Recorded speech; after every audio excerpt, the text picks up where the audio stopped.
bursting forth with increase. We thank Thee for the economic prosperity and all of those blessings that we live our life under within this local government area. And we also thank Thee that Thou hast provided councillors who are willing to acknowledge their role in the scheme of things as servants for the people.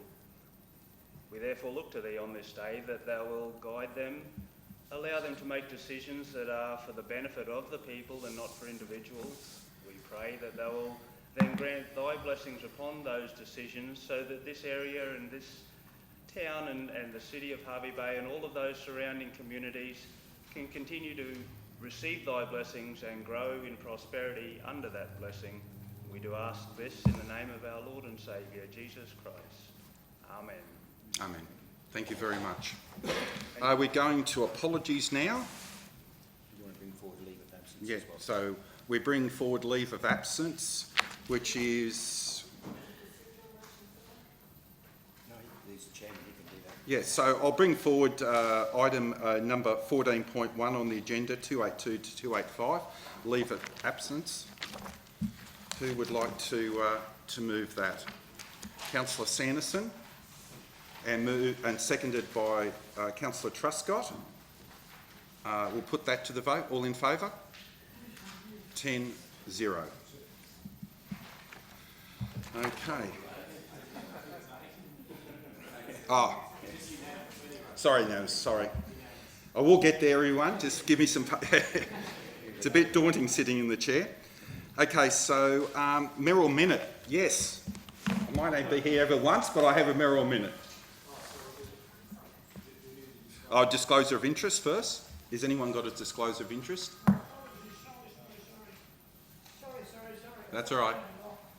Disclosure of interest, Councillor Truscott. Thank you, Mr Mayor. Just declaring a perceived conflict of interest for item 11.4, one of the motions that I'm presenting today regarding the trees damaging at the Maryborough Aquatic Centre. I swim at the Maryborough pool and I take my family to the pool there, and my children have played in the children's play area there. However, I do not believe there to be a conflict, and I will stay in the room and vote on the matter. Any other conflict of interest? Councillor Lewis. Thanks, Mr Acting Mayor. In relation to confidential item 15.3, which relates to the Hervey Bay Neighbourhood Centre, a perceived conflict of interest in that my wife is a life member of that organisation and was for many years President and various other office bearers of the Management Committee. She's no longer involved in the management of the Neighbourhood Centre. I don't believe that her association with it has any bearing on my ability to deal with the matters fairly. I propose to stay in the room and vote on that matter. Thank you. Thank you, Councillor Lewis. Any other councillor? Councillor Sanderson.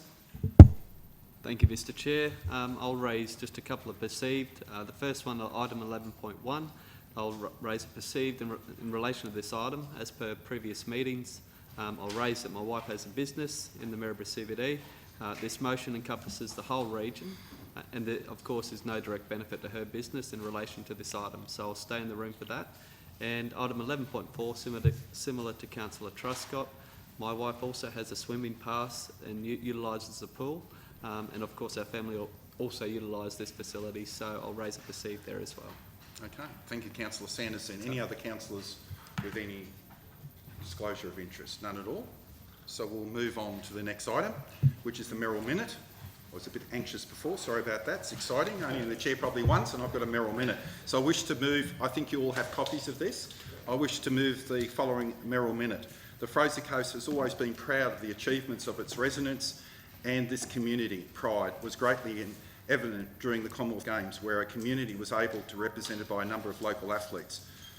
Being able to represent our country in the Commonwealth Games is a significant achievement, and it is a direct result of years of hard work, dedication and sacrifice, not just by the athletes, but also their families, sporting clubs, communities that have supported them.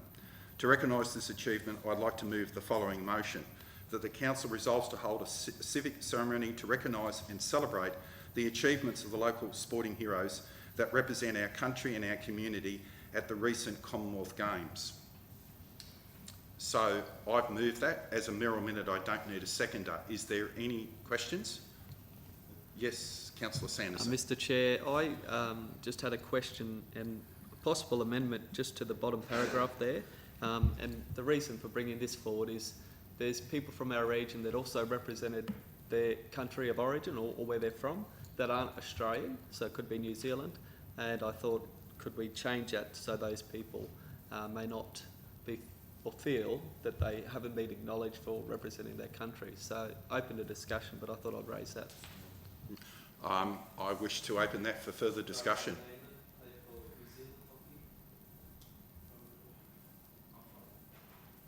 What are you looking to change? Just probably changing where it says that represented our country to represented their home country and our community. All that things. Yes, councillor. Yes. That could, just Mr Mayor, that could be easily changed by amending the word our to their country. Their country. So changing the word our to their. There. So if it does talk about our local sporting heroes that represent their country. I certainly don't have a problem with amending the motion as it is, unless there's any other. Yes, councillor. Mr Mayor, I've actually like to speak in for that because I feel that they still come from our region, and even though that they represented another country, they're still from the Fraser Coast, and I'd just like to thank Councillor Sanderson for bringing that up. Okay, thank you. Any other comments? Okay, so if that's the case, I'll put it to the vote. All in favour? Unanimous? 8-0. Thank you very much. The next item on the agenda, which is 5.1, pages 5 to 40, is the confirmation of minutes. So I just might refer to the CEO regarding this. Thank you, Mr Mayor. I do have to apologise to the council and the community in relation to the minutes that were published, the minutes that were published as part of the agenda. There was a number of errors in those, and they have since been corrected internally, and you've been provided a copy of those. In particular, in item Ord 3, the word "not" was omitted from Councillor Madden's perceived conflict of interest statement. In Ord 10.5.1, the word "not" was omitted from Councillor Madden's perceived conflict of interest statement again.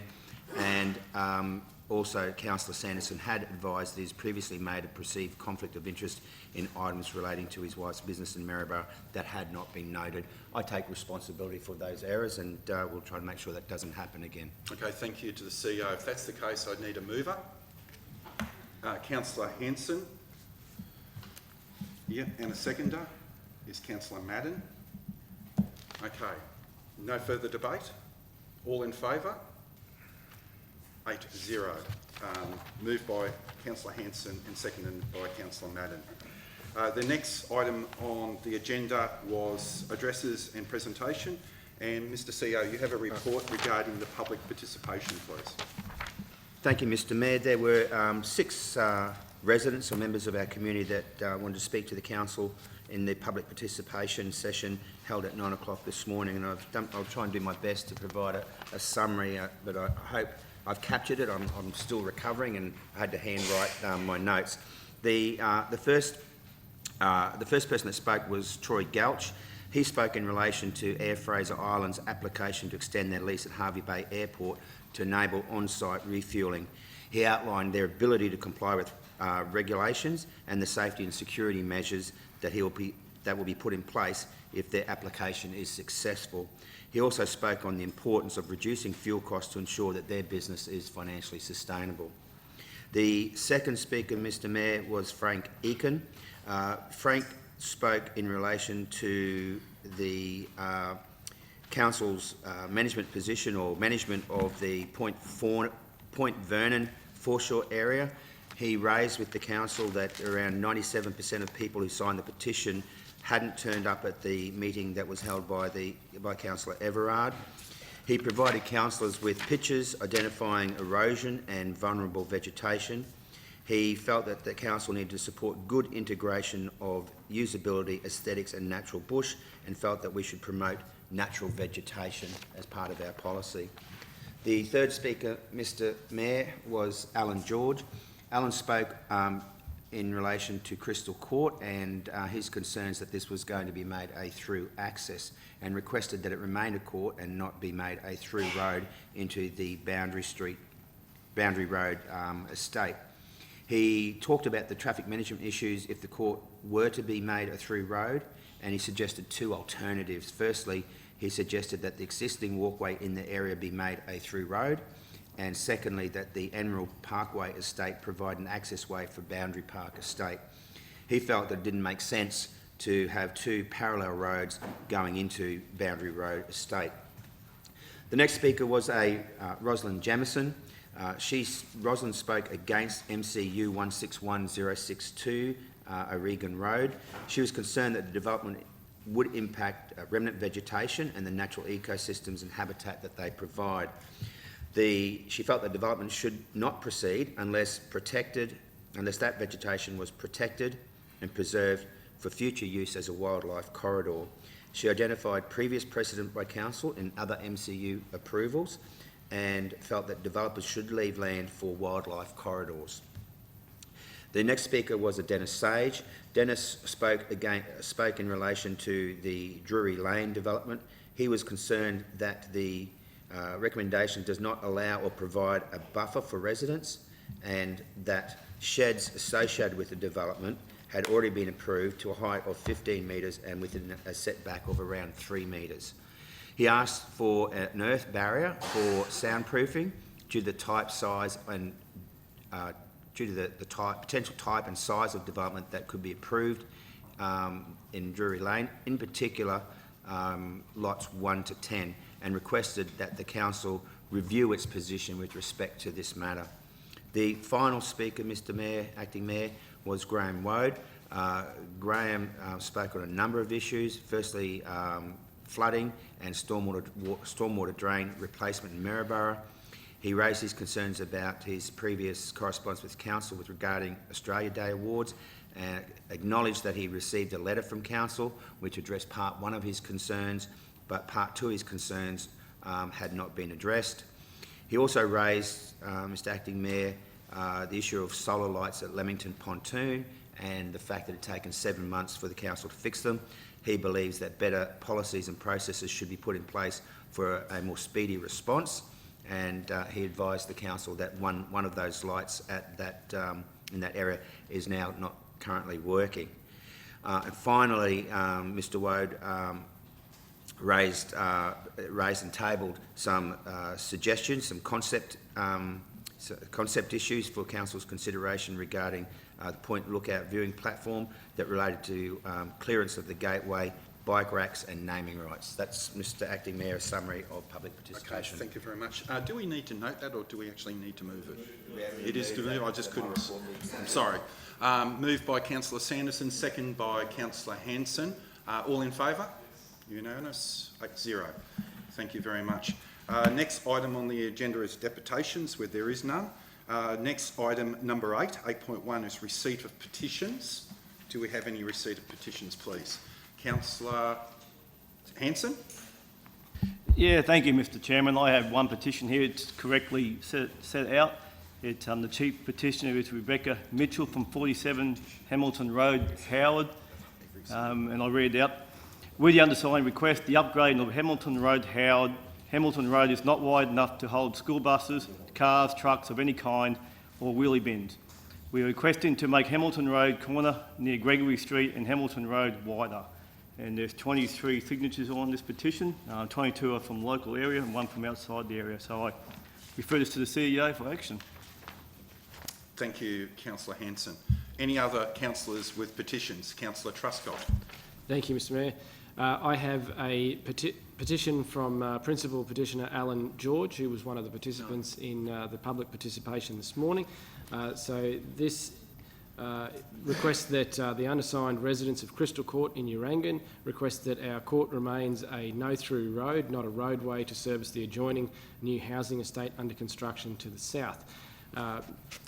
Now, there is 51 signatures in this petition, and Mr George advised me that this is signed by 100% of the participants of Crystal Court, which I think is commendable. So I pass that to the CEO for response. Thank you, Councillor Truscott. Any other councillors got a petition? Councillor Taylor? Thank you, Mr Chair. I just want to provide a petition in relation to the foreshore at Point Vernon. I have before me a petition that has been conducted through change.org with the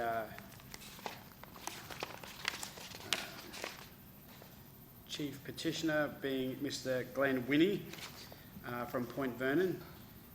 He provides a petition with some 730 named people on that petition. It is an online petition, as I stated before, with the name, location of the person and also date. I seek that a letter dated the 18th of April 2018 and the petition that's attached to it, that is referred to as Point Vernon Foreshore Enhancement Group, and then there's a lengthy letter attached to that, and also the attachment within this document referred to as comments from petition be tabled and added to these minutes.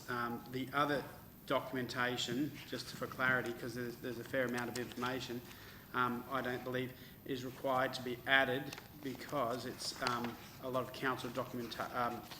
So you've got the Bushfire Management Strategy, the Queensland Government Crime Prevention, the Fraser Coast Regional Council Biosecurity, the Department of Agriculture declared plants, 2012 Fraser Coast Foreshore Erosion Management Plan, and the 2012 Foreshore Task Force maps, and the 2007 Harvey Bay foreshore area. The petition, the letter and the information refers to these documents, but people will be able to make their own way to the websites and find those. They're already online. So I just seek that, firstly, the letter addressed to myself on the 18th of April, that the petition from change.org and the additional comments provided in tab 3 be tabled and referred to the CEO for further action. I table that. Thank you, Councillor Taylor. I actually also have a petition, certainly a day of petitions.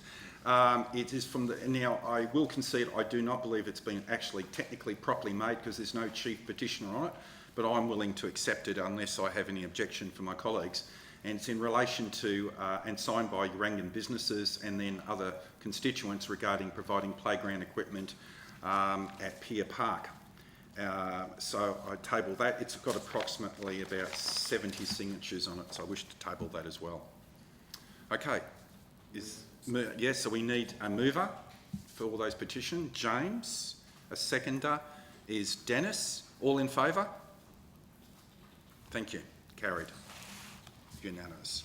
Okay, the next item is item 9.1, page 41 to 44, which is Advisory Committee meeting minutes. I believe that refers to the White Bay Water and Waste Advisory Committee. Moved by Councillor Madden, seconded by Dennis Chapman, Councillor Chapman I should say. Councillor Madden, you're the mover? No, the report is self-explanatory. The seconder? Quite happy. Is anyone speaking against it? If that's the case, I'll put it to the vote. All in favour? So unanimous, 8-0. Okay, the next one is items 10. 10.1 is the Office of the CEO. 10.11 is the open resolution register on page 45 to 67. Sorry, I need another set of hands here. Okay, so yes. Mr Acting Mayor, I believe there were some changes that were to be made to that. If I can refer to the CEO. Refer this to the CEO. Yeah, thanks, Mr Mayor. It was brought to my attention that page 51, Ord 11.1, koala habitats and corridors, point 1 should read matters of local environmental significance, and I believe that's been corrected in the open resolutions register. Okay. And I'll take responsibility and apologise. Sorry, I think there's another amendment where something was to come back in April to the April meeting, and I think that was the wording was changed there to say that it was to, I can raise that if you want. to be considered as part of budget. To a mover in a second. Yeah, sure. So, yeah, sorry, there was another item, Mr Mayor, I apologise. Page 55, Order 11.3, review of council discretionary funds, states the report to come to council on 26th of April. That has not been included in the agenda, and the date needed to be altered with the revised date. I believe that revised date has been, I will defer to the Acting Director of Organisational Services to confirm that that date has been changed. Okay, so we need a mover. Sorry. Can we still ask questions? Or? No. I have another question as well. So thank you, Mr Chair. On page 60, item 10.2.3, this was from the January meeting, report to be presented to council upon completion of the feasibility assessment of the council administration building across the road from here. I'm just wondering if there's any update on when that feasibility assessment might be, if we can have any information on that. To the CEO. Thank you, Mr Mayor. I have not received a report yet, but the Acting Director may be able to give an indication of the time frame. I believe it's imminent and that we should receive it the next week or two, but I have not received that report. I do note that a meeting has been scheduled to actually take councillors through the Maryborough Administration building, but I'll have to take that question on notice, unless the Acting Director can respond. No, I can't really provide too much more, but they have getting quotes and they're closing fairly soon, so a report will be coming fairly quickly. Okay, all right. Any other questions until we go to move this? Councillor Chapman. Yes, Acting Mayor. The page 53, request from the Department of Transport and Main Roads for the Urangan Harbour. I just want to know what the sort of what findings that we've had out of that, or is that something we need to follow up, because there was businesses wanting to expand, and we're just sort of waiting on a reply to come back. So your question can be directed to the CEO or to the directors? Yeah. Thank you, Mr Acting Mayor. This relates to the land at the back of the marina facility. I have to defer to the Acting Director of Development and Communities. Yeah, through the Chair. There have been discussions with the relevant state agencies, and the leases and the lands held by DNR, and there are still further negotiation discussions occurring between those parties. There's no formal update on this particular proposal at this point in time. Okay. Yes, Councillor Chapman. Just to the CEO, has the businesses been notified that we're still looking at this, or where we stand with it? Again, I have to defer. Yeah, through the Chair, yes, they are. The discussions the businesses are also discussing with the two departments, DTMR and DNR, Department of Natural Resources, regarding the matters of the extension, tenure, and what's necessary to move forward. Okay. Any other questions? So you're moving it, Councillor Madden, is that correct? Yes, I move that the Open Resolutions Register April 2018 report be received and noted as amended. Okay, and a seconder? Councillor Lewis? Any speakers against? No? Do we take it to the vote? All in favour? 8-0. Thank you. Item number 10.1.2, page 68 to 108, Organisational Performance Report, February and March 2018. Any questions? Councillor Truscott. Thank you, Mr Chair. Just wondering, there is, it appears that some of March's data is a replica in February's data, if we can have that address. So that question is directed to the CEO, Acting Director. Yeah, I think there may not have been any work done in that month. and because they, yeah, but certainly they're formatted every month and reviewed by council officers. Sorry, some of the information there specifically because it's some of the items at the start of March's report, because I'm thinking this information wouldn't have been available in February's report, so I can't... Mr Mayor, if I could just talk to this matter. My understanding that the February report didn't, the report didn't go back, February report didn't get done for the last meeting. I expect, and I have to confirm, that in order to catch up, the staff have done the March report and cut and pasted it into the February report, and it's just an oversight and it's duplication. It's not that we didn't do any work in February. When from my recollection, when I was driving around in February, I was seeing a lot of work. Walker Street in Maryborough was getting built. The parks were still being mowed. The aquatic centres were still being used. We certainly did work in February. It just, I think it was in the catch-up. Staff have copied and pasted into the February report from their March report, and I apologise for that. I suppose if we can have that, I suppose for future ones, if a month is missed, that month is the correct month. But then one item I did want to make mention of on page 81 regarding the airport. This is, from speaking with our airport staff, this is the first time in a very long time, I understand, perhaps in the history of it, that we've actually seen a decrease in figures there. Mind you, the decrease is fairly small at only 0.4%, but it's still the first decrease we've ever had, and I feel this is directly attributed to the unfortunate change in QantasLink pulling a number of services. So it's nothing, no reflection of council or the airport, but it's unfortunate that we've had to see that.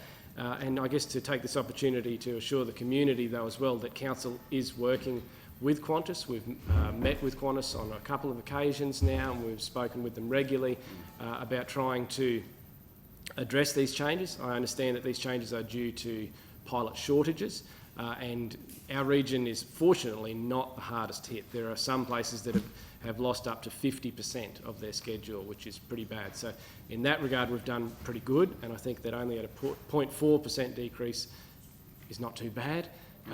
But hopefully we'll be able to see a return to services as Qantas picks back up. Can I just add that I've had discussions with the Chamber of Commerce as well regarding this, and they're very concerned, and it has had a flow-on effect, which you know, Councillor Truscott and other councillors, with freight coming out of the region as well. So yeah, it is a great concern. Councillor Chapman, sorry. Sorry, I've got...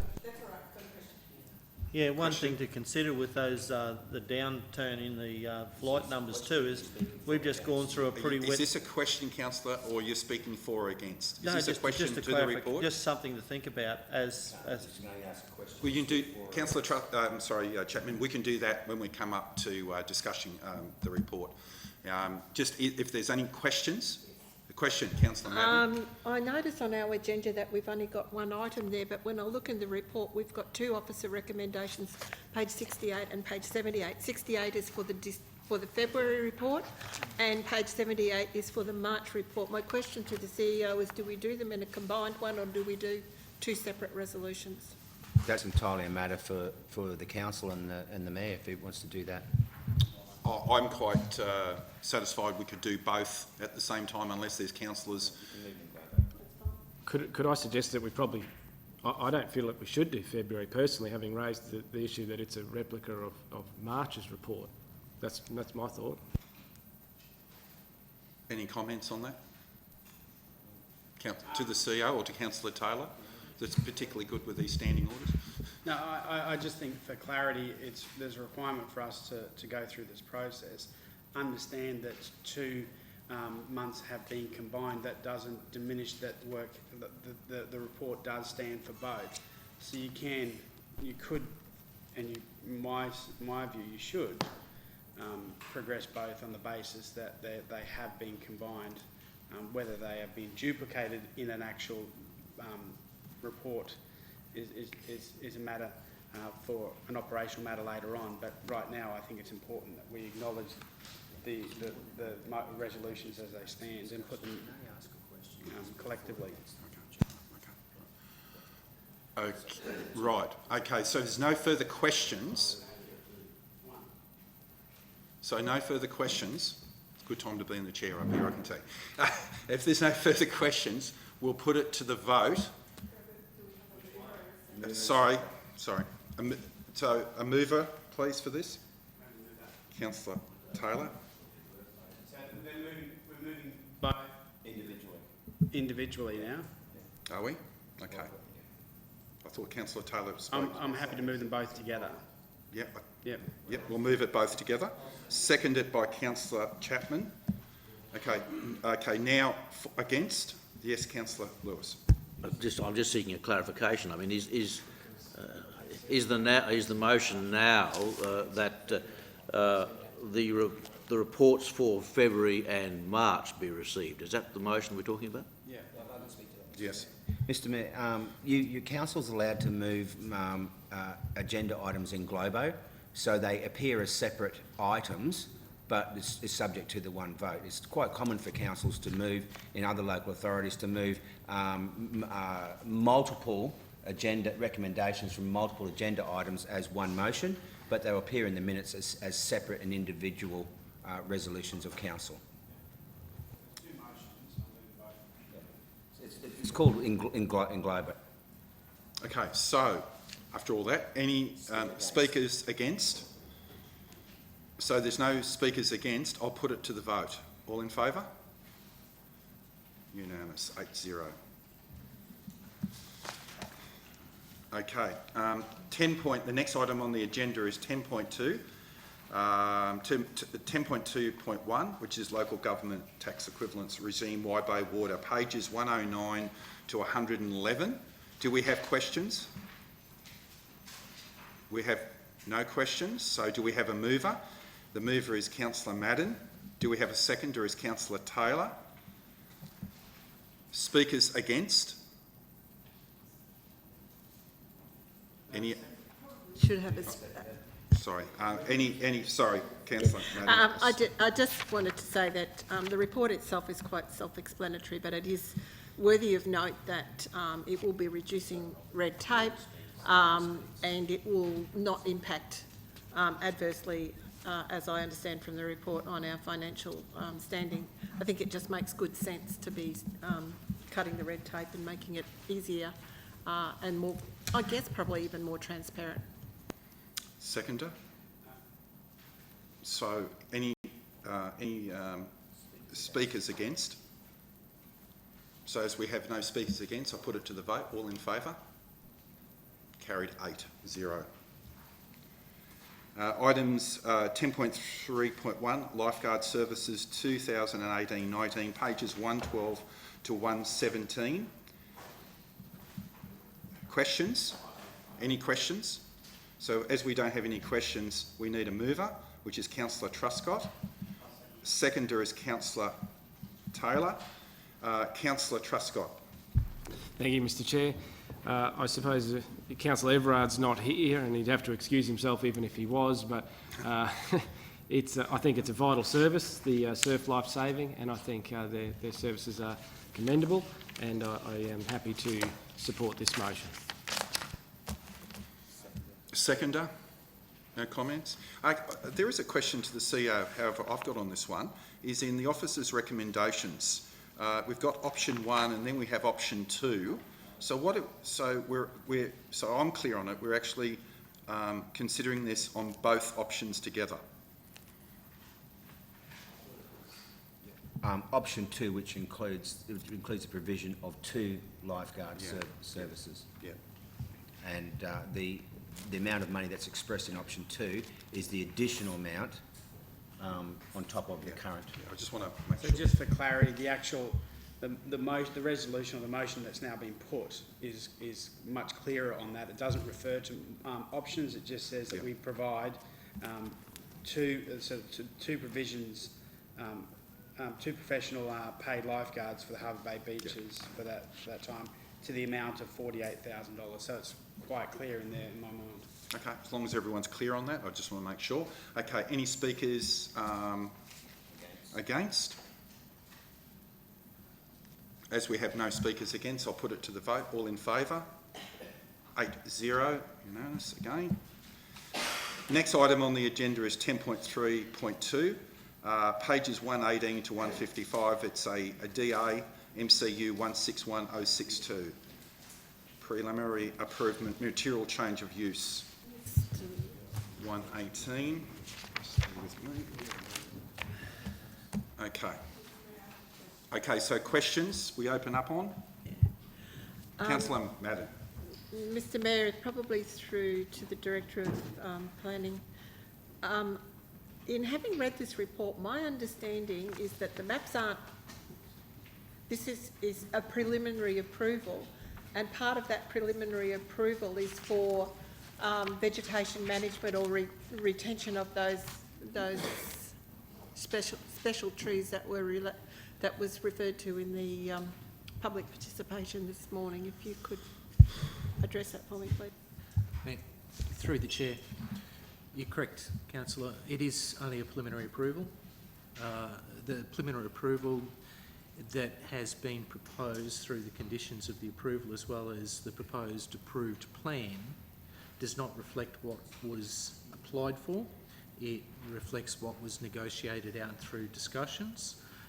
The result of that is an area that will be available for 1 acre, minimum 4,000 square metre rural residential lots. Those lots will be subject to a following application, subdivision, reconfigure a lot application. That application must be supported by building lot envelopes and development proposals which reflects the vegetation along the road frontage, which is the remnant vegetation, any significant trees, and any environmental features that exist. So the next application that will need to come in will need to provide all of that. So they have been addressed through the conditions and what is the context of the approval. Okay, any further questions? We have no further questions. I'll have a mover of this. Councillor Chapman is the mover. The seconder is Councillor Madden. Councillor Chapman. Yes, Mr.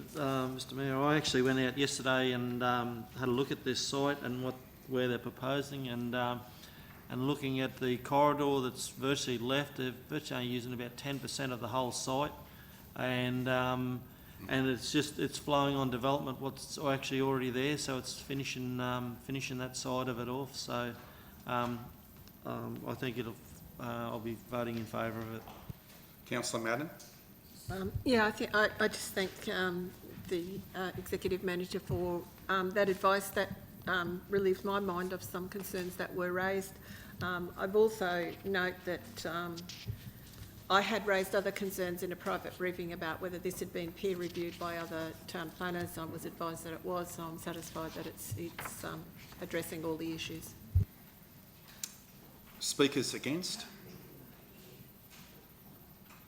We have no speakers against. Councillor Lewis? I'm wanting to... I'll speak for it. Oh, I'm sorry. For it, yes. If there's no I was just one waiting against. for anyone, but no one. Yes. Okay, Look, so speakers. Yes, look, I'm prepared to vote for it, but I do want to draw attention to those concerns which were raised in public participation. And I understand from my discussions with the planner that can be addressed, that those corridors can be looked at as part of the later approvals, and on that basis I'm prepared to go ahead with it. But I do think it's important that we continue our focus on preservation of the tree corridors, especially in circumstances where there's going to be plenty of space for the development to proceed. Speakers for? Or against? Against? I didn't think anyone spoke last time against. I'm assuming there was no one against. I'd like to speak for it. It is in my division, and I think that this type of development is urgently needed in terms of large acre blocks or large park residential. And previously there's been a very small development with similar type of blocks that was sold virtually immediately. And it goes to some way to balance the many developments that we do have with extremely small blocks and narrow streets, which is a concern of mine. It does take up a very small percentage of the overall block, and taking a high consideration of environmental issues and sensitivities there. So as we don't have any more speakers, do we, for or against? I'll put it to the vote. All in favour? Carried 8-0. Next item on the agenda, councillors, is the Fraser Coast Regional Council Local Heritage Register. Entering of places into the Local Heritage Register of 156 to 165. I'll ask for questions from the floor. Right, well just, any questions? Sorry, no questions? Any questions? No? So, Councillor Taylor, you're moving? Yes. Seconder is David Lewis. Councillor Taylor. Yeah, report to speak for itself. Councillor Lewis. Yes, very briefly, as is noted, this is a two-stage process. The matters have gone out for consultation and so on. It's a valuable part of what we do to preserve these historic sites, and this is an appropriate way to do it, so I commend the officers on their work. Thank you. As the mover and seconder have made their comments, have we got anyone against this motion? Speakers against? Any other speakers for the motion? As we don't appear to have, I'll put it to the vote. All in favour? 8-0. Oh, I'm sorry.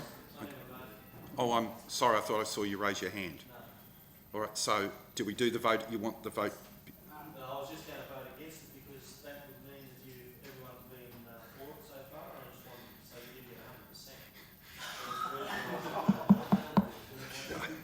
100%. Okay, 8-0. Open for it. Okay, right. Items 10.3 to 10.3.4. Development of applications, material change of use, MCU 1170039, pages 166 to 203.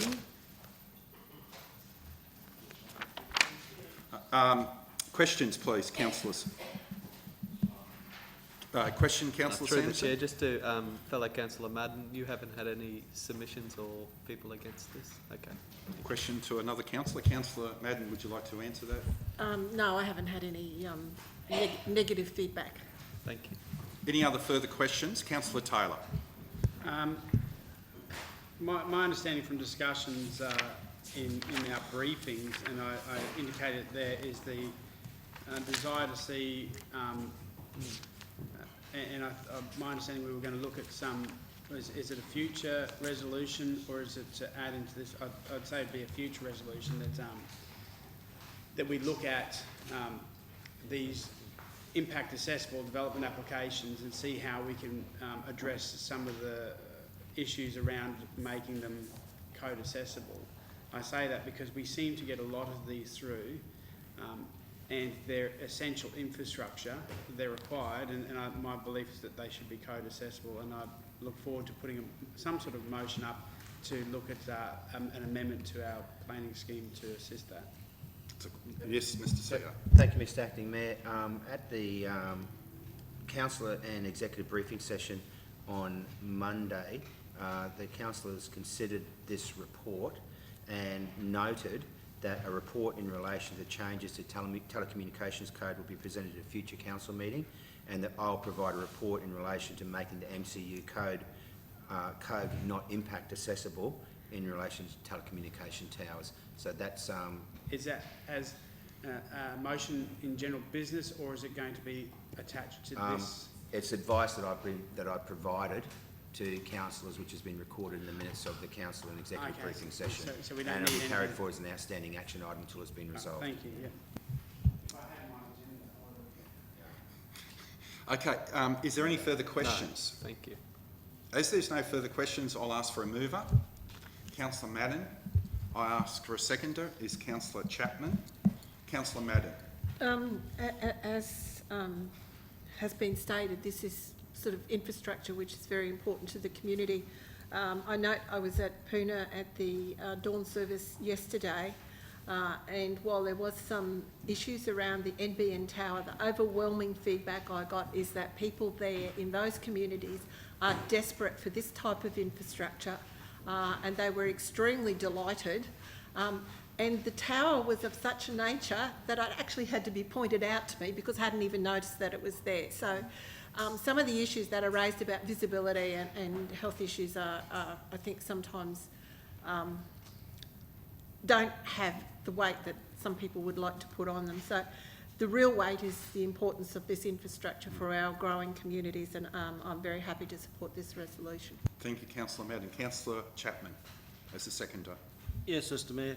I'd just like to point out, as Councillor Madden spoke about, was the health issues, and with this later technology, there's a lot less health issues as there was in the older days. You drive, it was brought up in the briefing meeting the other day, you drive through Brisbane, there's towers everywhere within residential areas, and it's just part of the times. Everyone needs communications, and this is great to see these facilities coming into our area to give communications to our residents. Thank you, Councillor Chapman. Speakers against? Speakers for? As there's no speakers against or for, I'll put this to the vote. All in favour? Against? So it's 8-0. Now, next item is 10.3.5, which is a DA development application MCU 18/0013, material change of use, tourist park, self-contained RVs, pages 204 to 245. Now, councillors, I think there will be maybe some amendments, so I ask for your indulgence for myself being up here for the first time. First off, please, Councillor Taylor.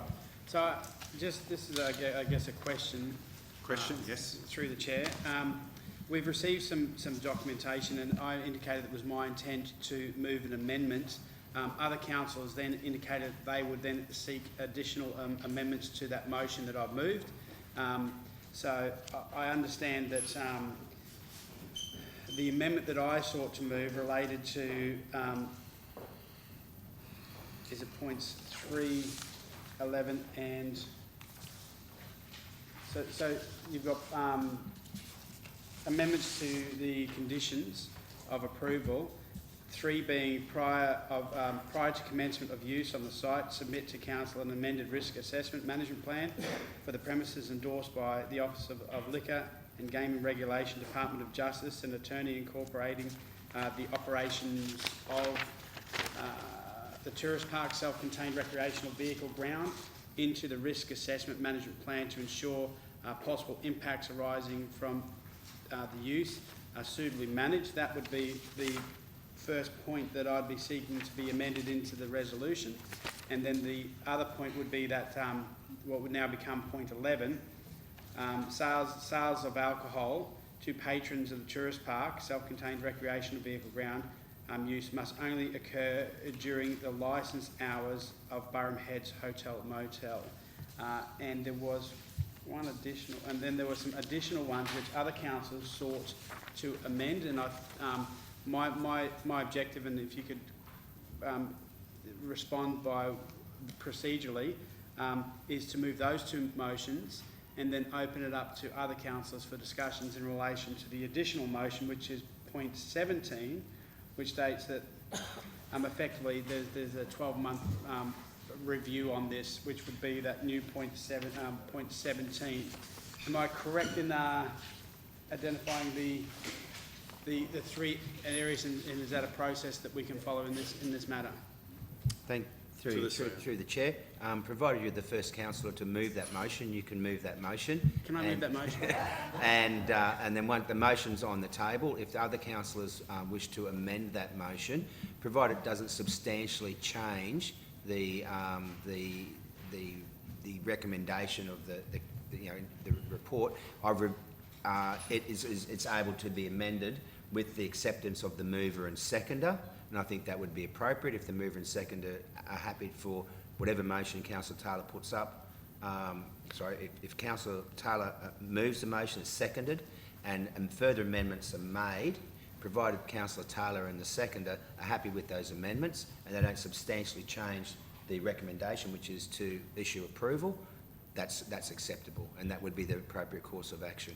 So my motion would read, it would be the officer's recommendation, which states, and it's read there, effectively, that the application for a development permit for material change of use for a tourist self-contained RV ground only and operational works for clearing of vegetation at 67 to 75 Burham Heads Road, Burham Heads, lot 1 RP, and then the number, be approved subject to reasonable and relevant conditions as detailed in this report, and further conditions relating and further conditions, do I need to read them out, or they'll be... Yeah, and further conditions as follows. Prior to the commencement of use on the site, submit to Council an amended risk assessment management plan for the premises endorsed by the Office of Liquor and Gaming Regulation, Department of Justice and Attorney General, incorporating the operations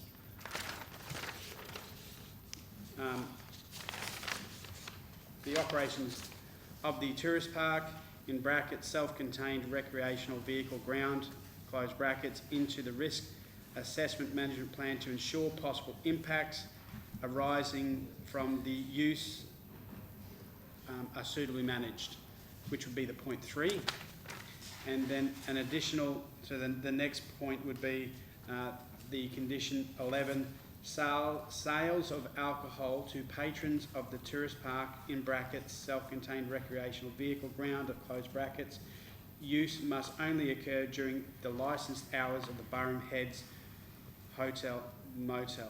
And that would be the motion I'd be seeking as far as to start the process. So I ask for a seconder. Seconder is Councillor Madden. Yeah, any further amendments? I have a further amendment. Is there any other further amendments? No. Well, if there's no other further amendments, I wish to make an amendment with the approval of the mover and the seconder, and that is point 17. You all have a copy of that. You would wish, I think it's better for me to read it out, is that this development permit is issued for a set time of 12 months, which commences from the date the decision notice takes effect.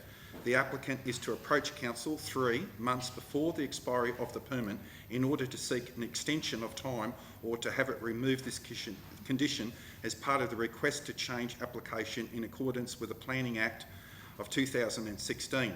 This application is to be accompanied by sufficient supporting information to demonstrate that the proposal is meeting the conditions of the issued permit, including the risk assessment management plan. So I wish to add that, and with the permission of the mover and the seconder. Prior to responding to that, I seek asking a question to the CEO in relation to that condition. My question, previously we have enacted this condition when somebody has been identified that somebody is non-compliant with their current development application, and we condition that because they've already established, they've already effectively invested. Is there been a time in this council where we have put a 12-month condition, to your knowledge, or through the chair, where we have put a condition prior to them making an investment into a development application? And yes. If you want me to reword that, I can. Yes. Yeah. Yes, thank you. Through the chair, the two occurrences that come to mind, one related to a nightclub, and council's concern was primarily around the performance of the nightclub, with relating to how they were going to manage the risks associated with that to the area. That approval that allowed them to do what they were doing was still in response to significant investment, but it was a performance-based approach that was put in place. The second one that I can recall is there's a food and drink establishment in the Dundarren area where we placed a time limit on operations there, generally to gauge performance, because they were introducing a new use, licensed use, into an area, and then made the option open to extend that permit due to satisfactory performance. So Both of those had limited investment associated, but there was investment associated with that decision to commence under this.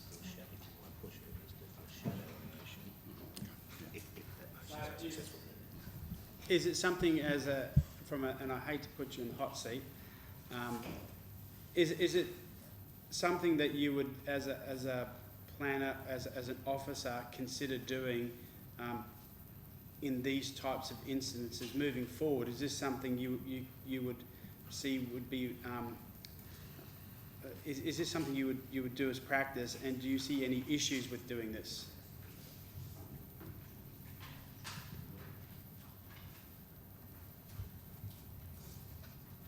I can respond to that while Jamie gathers his thoughts through the chair. The answer in my mind would be no. This is not normal practice. It's not something that we would normally add, but would be considered. It's a matter that whether we do it or not really depends upon the merits of the case. But council are the ultimate decision makers. We make recommendations. If councillors believe that further conditions need to be added, that's their prerogative, and that's what the acting mayor is seeking to do. Through the chair, further to the CEO's comments, the issue around performance, particularly this particular site, given it's a licensed premises, and with checking with the site, the whole of the lot is licensed, so the licensee is responsible for the operation and management, and accordingly the reference to the new condition 3, every licensed premises has a risk management plan.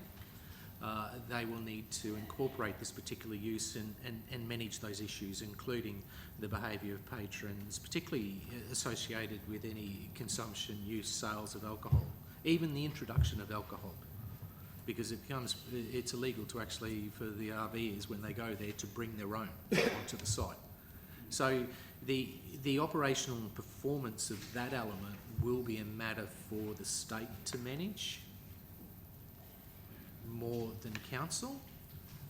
However, it is reasonable if council believes that introducing a new use, it wishes to limit, it has the rights to do that by law. So, Mr. Acting Mayor, I have some reservations about it, but I'm interested to get the view of the entire room on this one in particular amendment. So I would seek through you to go to the vote in relation to this amendment to just determine how many councillors are uncomfortable or comfortable with it. So I'll be seeking the vote on this amendment. Very smart. So I take it that the mover has not accepted that? Yeah, for the purpose of a more robust discussion. Okay. That's exactly what I would have done. So, Mr Mayor, the process then would be that it would be an alternative motion which would have to be put to the vote, and then if unsuccessful, we return to the original motion. So you'd have to move a motion. Yeah. Yes. The same motion that Councillor Taylor moved with the additional provision, which becomes an alternative motion. No, you've moved your motion. It's moved and seconded. It's not allowed. Because I'm not quite sure if it's allowed under standing orders. It is. As long as it doesn't negate the motion, which it doesn't, Yeah. he can move an amendment. If I don't accept it, then he has to move that amendment, get a second, and we can vote on that amendment, and then that amendment becomes a motion and becomes his So motion. we're voting on the amendment, is that correct? Yep. Yeah. So do I need a seconder for that amendment? So seconder? Yeah. Councillor Truscott is the seconder. Mr Acting Mayor, can I ask a question, please? That's Yes, please. pertinent to this. Executive Director, sorry, Jamie. It says in there a request to change application in accordance with the Planning Act of 2016. So if we were to impose this condition and then they had to come back and use that request to change application, are there fees involved in that? Appreciate that. Through the chair, yes, there are. There's prescribed fees, one for the application. It is just a formal application process that's available for any application, and they have two options with that application. They can either have this condition removed in its entirety, or they could ask for a further extension. But in order to do that, they have to pay a fee. Correct. So I'm taking this as a question of Councillor Lewis. Yes, thank you, Mr Acting Mayor. It is a question, again, to the Executive Manager. The objective, as I understand it, of this amendment is to be able to monitor performance in case the approval, should it get that far, creates problems for neighbours. I'm just wondering whether there is any other way of dealing with that monitoring of performance, which might overcome that issue. So I mean, and I'm assuming that Councillor Taylor's concern about it is that it will for the applicant to proceed, he will be up for a fair bit of capital investment, which may be wasted if he only lasts 12 months. And of course, Councillor Madden's concerned about the fees associated with removing or extending that. Now, is there any other way that you can suggest that we can address this performance concern? Through the Chair. The condition 3 requiring the risk management plan to be updated will constitute an operational management plan. That plan, when submitted, will be a compliance with the condition, it'll be part of the permit and can then be used for the purpose of any compliance action by council with non-compliance with the condition, the same as would be with the state, with their application and management of anything associated with liquor and noise on the site. So we have mechanisms within the permit to, under normal compliance action, the same as any development application. And if I may, Mr Chair, a follow-up question. In terms of that compliance procedure, are you satisfied that gives council sufficient teeth to ensure appropriate compliance? And you know, is it within the permitted actions in effect to close off that approval?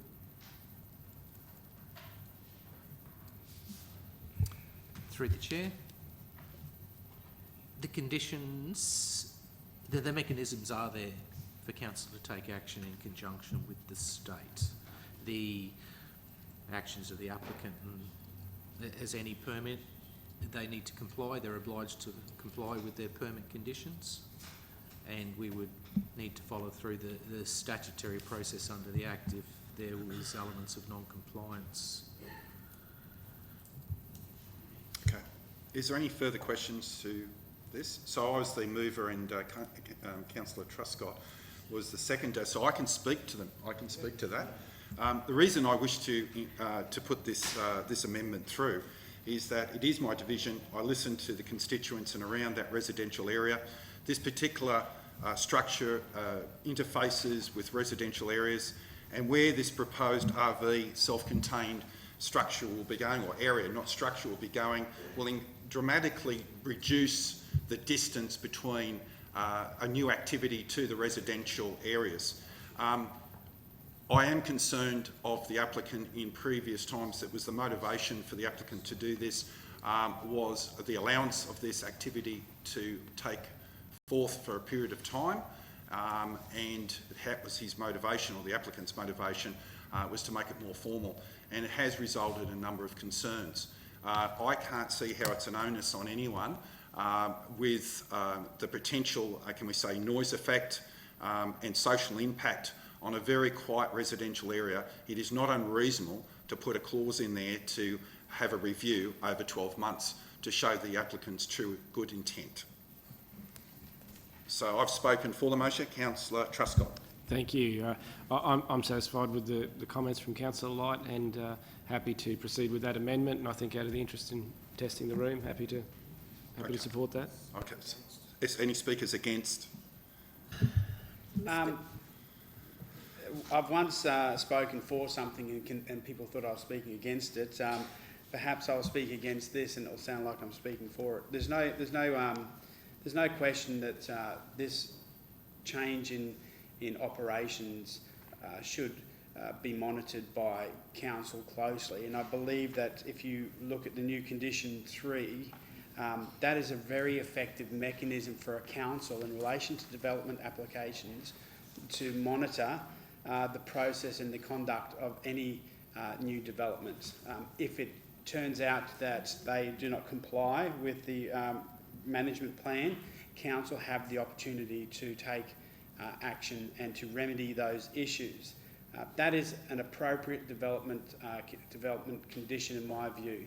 I am reluctant in any situation to start a process where councillors make an assessment on a development application on the merits, accept the application with a caveat to reconsider in 12 months.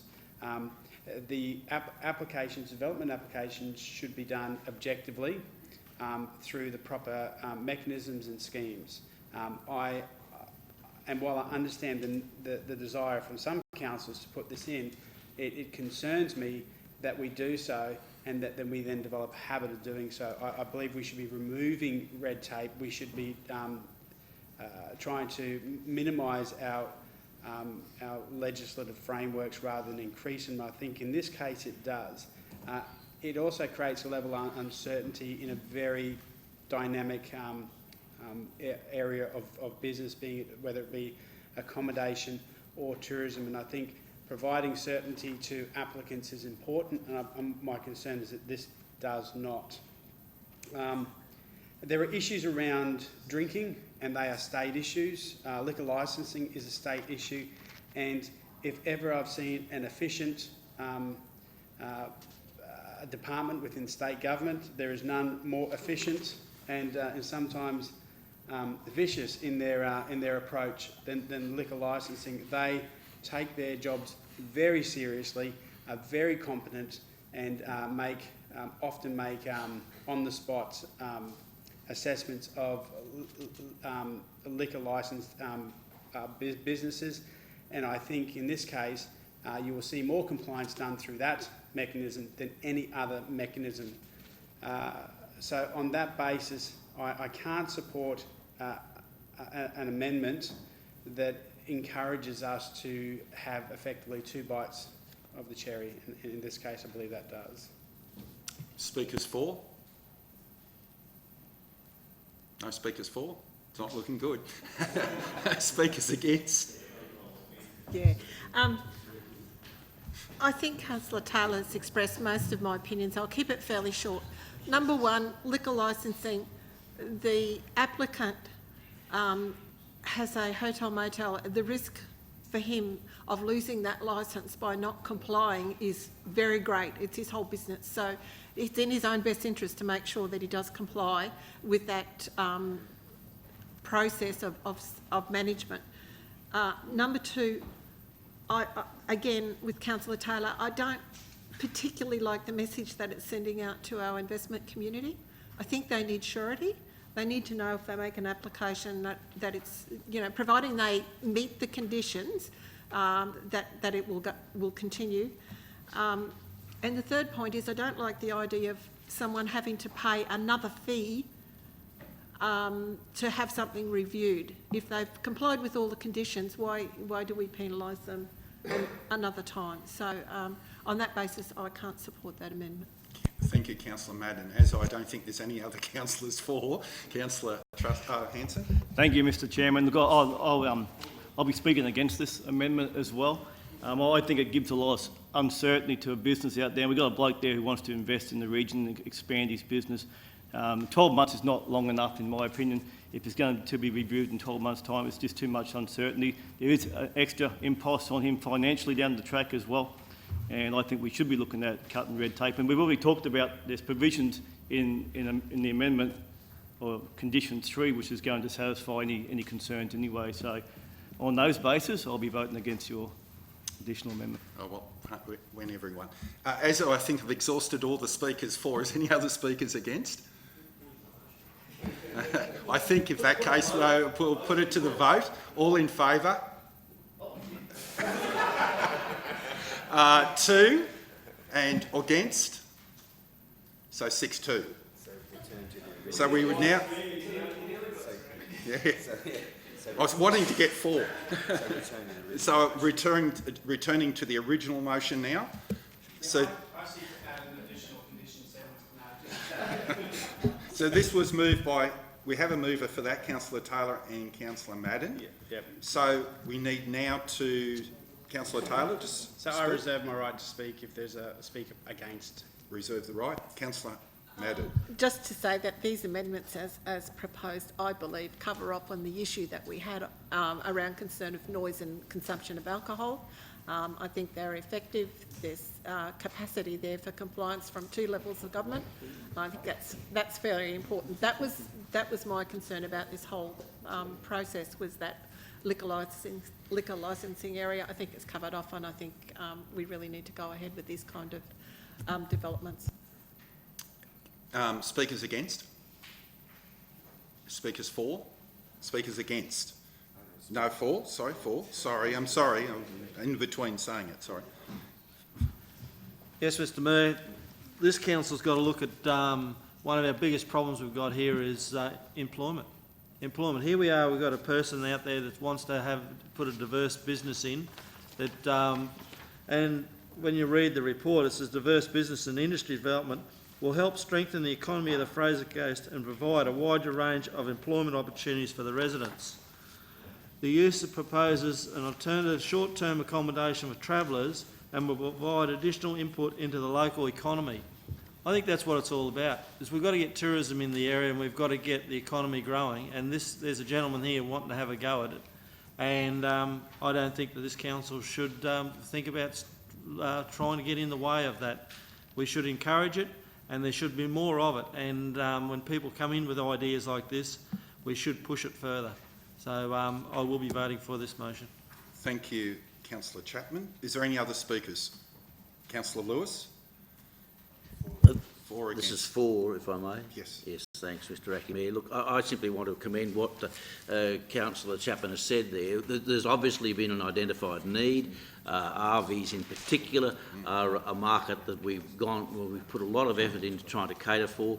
There's an identified need and there's an identified means of meeting that need, and I think that's, generally speaking, a good thing. I want to commend the staff for the hard work they've done to address the issues with the assistance of my friend Councillor Taylor, and I think the outcome's a good one.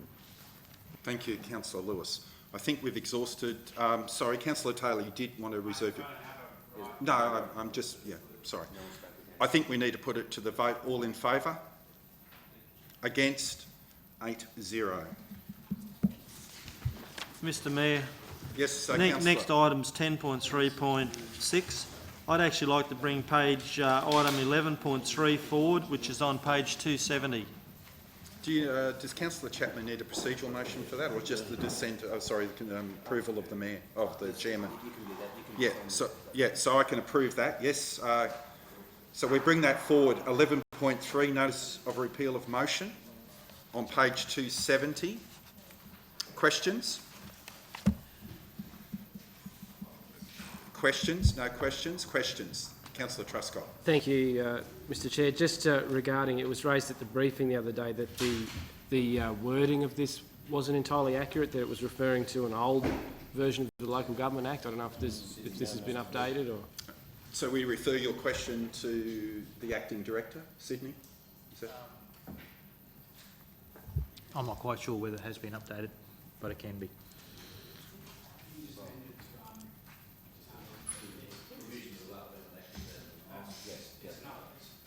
You'd actually have to, I think it's section 264 of the Local Government Regulations 2009. No.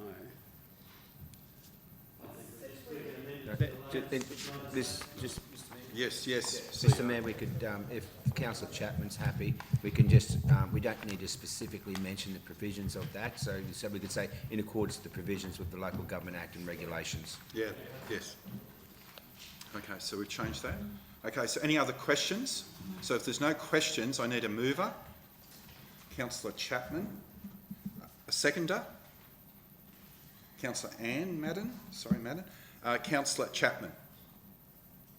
You wish to speak to this? Well, just for clarity, what it is we had the council offered up to $50,000 towards a feasibility study, including concept designs for the proposed Trabuc Historical Museum and Fishing Hall of Fame project.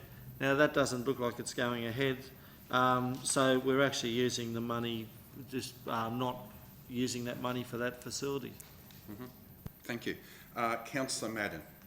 Yes, this is basically a procedural motion to take back what we're not doing and allow us to do something into the future. So it's just... Thank you, Councillor Madden. Speakers against? Against? No against. I'm taking it. Speakers for? If that's the court, we've exhausted speakers against and for. I'll put it to the vote. All in favour? All against? 0. So it's 8-0. Now, we're returning now to 10.3.6, which is on pages 246 to 248, which is the ex-Tobruk acquisition of artefacts, including temporary and permanent location, interpretation and promotion. Questions, please, councillors? So no questions just before you move it? Is that okay? Any, Councillor Chapman, no questions? Sorry, Councillor Taylor, you're moving it? You'll move it? So Councillor Chapman is seconding it. Councillor Taylor, wish to speak to it? No, I think he speaks for himself. Councillor Chapman. Any speakers against it?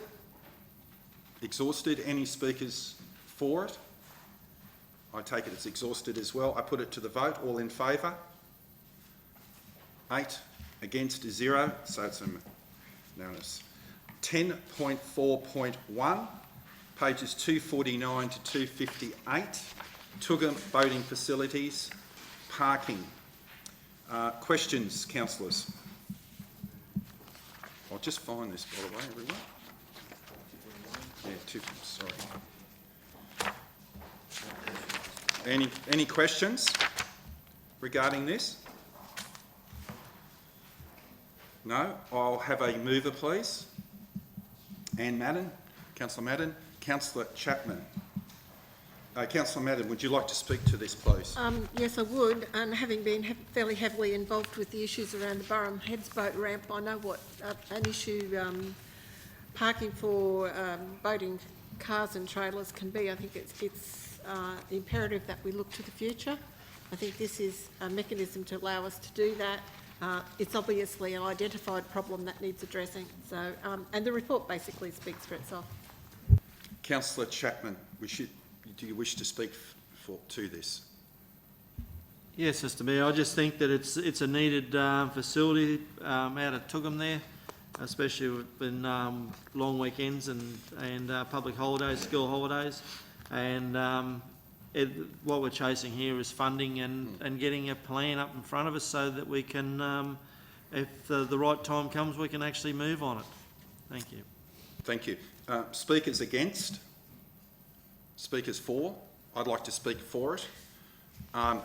Tugam is a fantastic community, great opportunities, for instance, to parallel to Burham Heads boat ramp. Unfortunately at Tugam there is a lack of available land that easily can cater for additional parking. So the topography doesn't lend itself.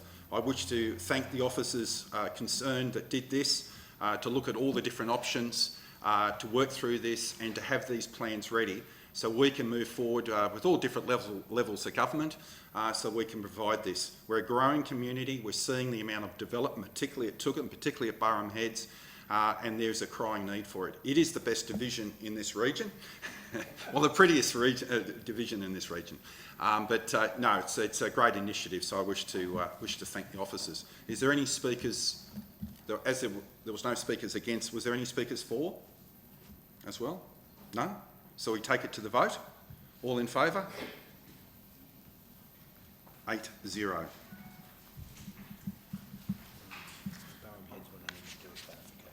Okay, so items 10.4.2 Burham Heads Boat Ramp Community Report Operational Plan for the Lions Park Boat Ramp. Mr CEO, you would like to flag? Thank you, Mr Mayor. Yet again, I have to apologise to the council for the report that's been included on the public agenda. On page 269,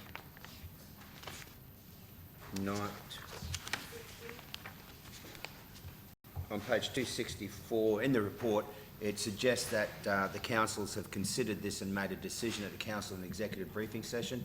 That is an error. That is not the case.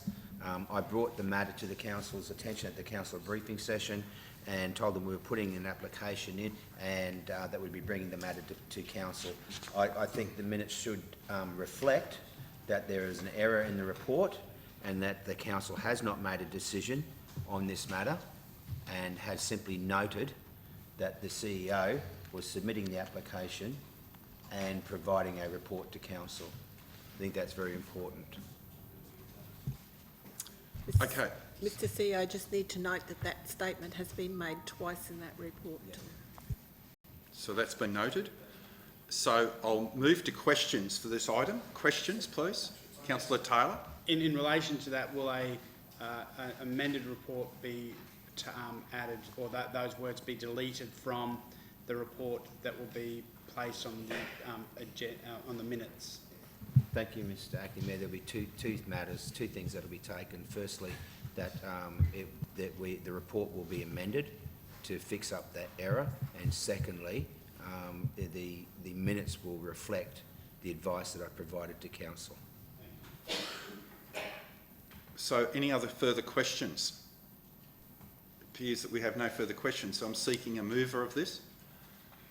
Councillor Madden. I'm seeking a seconder. Seconder, Councillor Chapman. Councillor Madden. Yes, Mr. Acting Mayor, and noting your comments on frequent occasions about the issues around dealing with the boating facilities at the Burham Heads boat ramp. I think this report and consultation gives us some direction. Unfortunately, I don't think it provides the answers that you're looking for in the immediate short term, but it does give us an option to move forward, and I think it's therefore very important that we move on this process. Thank you, Councillor Madden. Councillor Chapman. As read. Speakers against, I'll ask for first. I think we've exhausted that. Speakers for, I wish to speak for it, but I'll ask other councillors to speak before I do, as courtesy. Any speakers for? No? I'd just like to thank the officers to put the report together. I still have some concerns regarding the issues at Lions Park Boat Ramp. As I've said many a time, it's a victim of its own success. I was only out there on Anzac Day very early before the march, and it was completely in full. And that was around 7 o'clock on Anzac Day. And there was some activities going on the pontoon there, I believe, that were unsafe. I'm sure we'll work with the council officers and the various government departments trying to move forward that this facility is used appropriately. And that's for further discussions I would like to have with the senior executive and my colleagues in this room.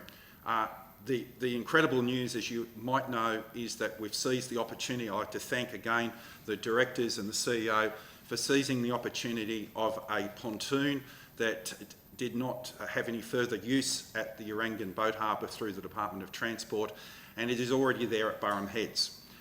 There was certainly a lot of phone calls when it arrived to me, what is this doing?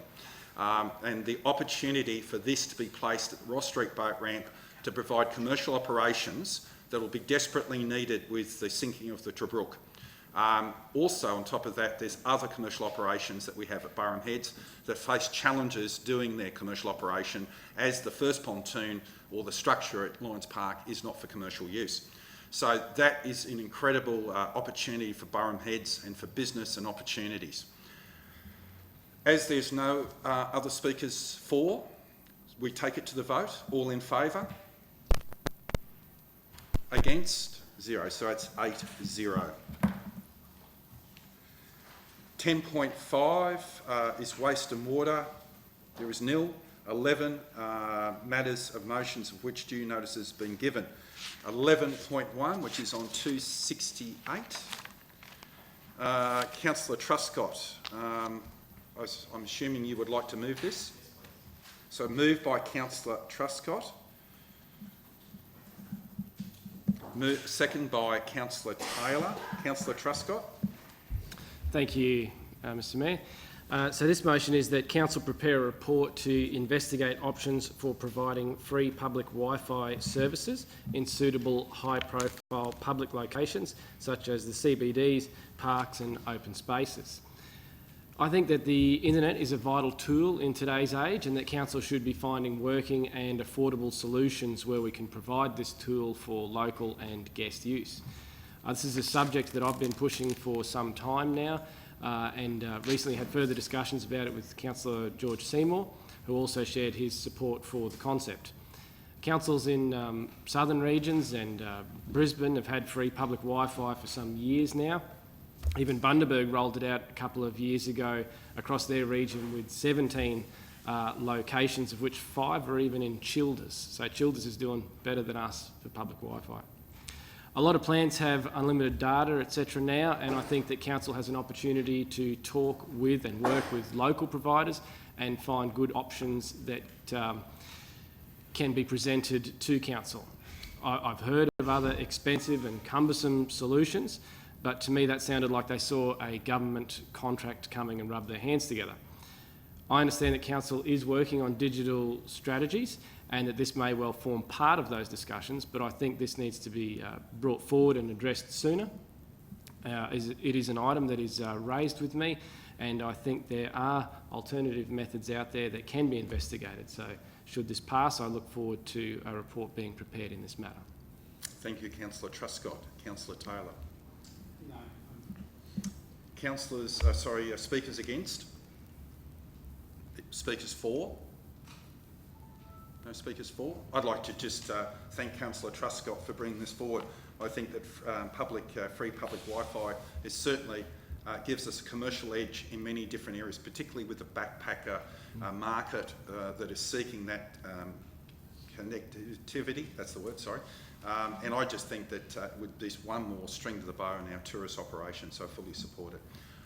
If that's the case, for no more speakers for or against, I'll put it to the vote. All in favour? All against? That's 8-0. Councillor Truscott, you have the next motion with due notice. I've got a few. Page 269. Do I need a seconder first? Or yes, my apologies. You're moving it, I'm assuming. Sorry. Yes, thanks. Seconder, Councillor Hanson. Okay, thank you. Councillor So this motion is that Council prepare a report investigating suitable options to provide adequate services that meet community expectations, providing after-hours and emergency animal management. Now, this one is a tricky situation, and I acknowledge that from the beginning, and this may open a bit of a can of worms as well, but I think the discussion and conversation needs to be had, and an investigation needs to occur to the possibilities and options available as to how we can better manage this situation. Currently, animal collections only occur from Monday to Fridays from 8 a.m. to 3 p.m. And there are exceptions made for dog attacks or if there's a risk to health and safety. So this is an issue that is regularly brought up by concerned residents, concerned for the welfare of the animals or that may cross their path. A recent example was a dog was found shortly after 3 p.m. on a Thursday afternoon, and the Thursday happened to be the Thursday before Easter weekend. Therefore, due to the long weekend, the resident advised that when they contacted Council, were told to just let the dog go and take a picture of it and put it on Facebook. I appreciate this is advice that I've received from a constituent. However, this isn't the first time that I've received this type of feedback. And I'm not trying to cause any concern for the council animal management staff, and I do thank them for the work that they undertake, because it wouldn't be an easy task. However, these concerns are raised, and as a representative of the people, I want to bring this concern to this table's attention. I think that if there are suggestions made that just let the animal go can cause stress for the animal, but also for the person that found it. And while putting an ad on Facebook can be helpful and may find the owner, I don't think it's the perfect solution. It doesn't solve the problem. I hope that this request for a report, if the motion passes, will allow the investigation of more appropriate ways for after-hours cases to be handled, to find ways that the council Pound can work with facilities such as the Maryborough Animal Refuge, where there is someone on site 24 hours a day, 7 days a week. Surely we should be able to find some sort of arrangement that helps all parties involved. And I feel that we, as council, should be known to care and respect for our four-legged friends, and we should investigate options on how we can do that better. Okay, thank you, Councillor Truscott. Councillor Hanson. Yeah, thank you, Mr Chairman. I would like to thank Councillor Truscott for bringing this forward. It is certainly a hot issue out there in the community, and it has been rife on social media over the last, particularly that instance that you pointed out. And we, as an entity, we need to make sure that we can offer that service to the community. There's no way that people should be given advice to let the animal go if it's after hours. So I look forward to the report coming back. I certainly support ways to going forward to make sure that we can fully resource this issue, and I think that's probably the underlying cause is under-resourced, in my opinion. But I look forward to the report coming back and moving forward. Thank you. Speakers against? Speakers for? Thank you, Councillor Taylor. I speak for this motion. I potentially should declare a conflict. I do have dogs, but none of them hold a position of authority in any board, so that should be fine. You're still the boss of the household. Yeah, and I support the motion because I think it's good to make sure that we are doing the best we can for our community. But I also want to address an anecdotal statement that you've got from your community, and I guess balance it with my own experiences of finding dogs. I live on a street that actually, I live on a roundabout, but it feels like a roundabout, and I would probably get a stray dog past my house every single week, without question. I think we stopped counting at about 42 dogs we've picked up off the street, and 42 dogs we've managed to find their owners within 2 hours, and one, it took us more than 12 hours to find that owner. Well, we found the owner within 2 hours, but the owner took 12 hours to get to our house. And the reason why I think it's important to say that is because I think I've got a fair amount of experience in contacting the 1-800 number for council, the 1300 number, 1300 1794929, and seeking assistance. And what happens every time without fail is they ask for the tag. And everyone bar one has had a tag, and this has all been outside of the business hours. They then search the tag. On the database, there's a provision that when you register your dog, you can decide whether or not you're going to give you're allowed to have the contact details given to a third party. So in those circumstances, they provide the phone number for the person, and then you make contact and you call them, and then you can negotiate when to pick them up. The other times they don't, they then hang up the phone, ask for your phone number, and then they give it to the person once they've made contact. In the instance where there was no tag, they made the phone call to a respite or the animal refuge, who came out with a scanner and scanned it as well. So from my experience, what has been happening with our call centre has been a good experience. I can imagine there will be people, and some people in this case, it's alarming if they say put it out on the road. Over 40 times I've made that phone call and never had that advice. But if it is being had, that's important. But also, we as a council, and it's important to own up to this, changed our budget some 4 years ago to reduce the on-call services for this very area. So if the fault lies anywhere, it's probably in this room. Well, for those people who raised their hands to change that budget item, I was one of them, and perhaps it's time now to look about how we change that as far as that on-call service. But at the time we were trying to find savings, and that was one of the savings. I think some flowers and stuff that we stopped sending to people was also some of the savings we made at the same time. So happy to have a discussion around this, but I think it's important to weigh it up against some of the incredible successes of this area. Thank you, Councillor Taylor. There was no speakers against. Any other speakers for? Yeah, Councillor Chapman. Yes, Mr Mayor. Councillor Truscott's asking for a report here, and I got an instance where I was actually going to Brisbane one day, and I got on the south side of Gympie, and there was a little white Maltese Terrier run out onto the Bruce Highway. I picked that dog up, put it in the car, because if I would have left it there, I would have got run over.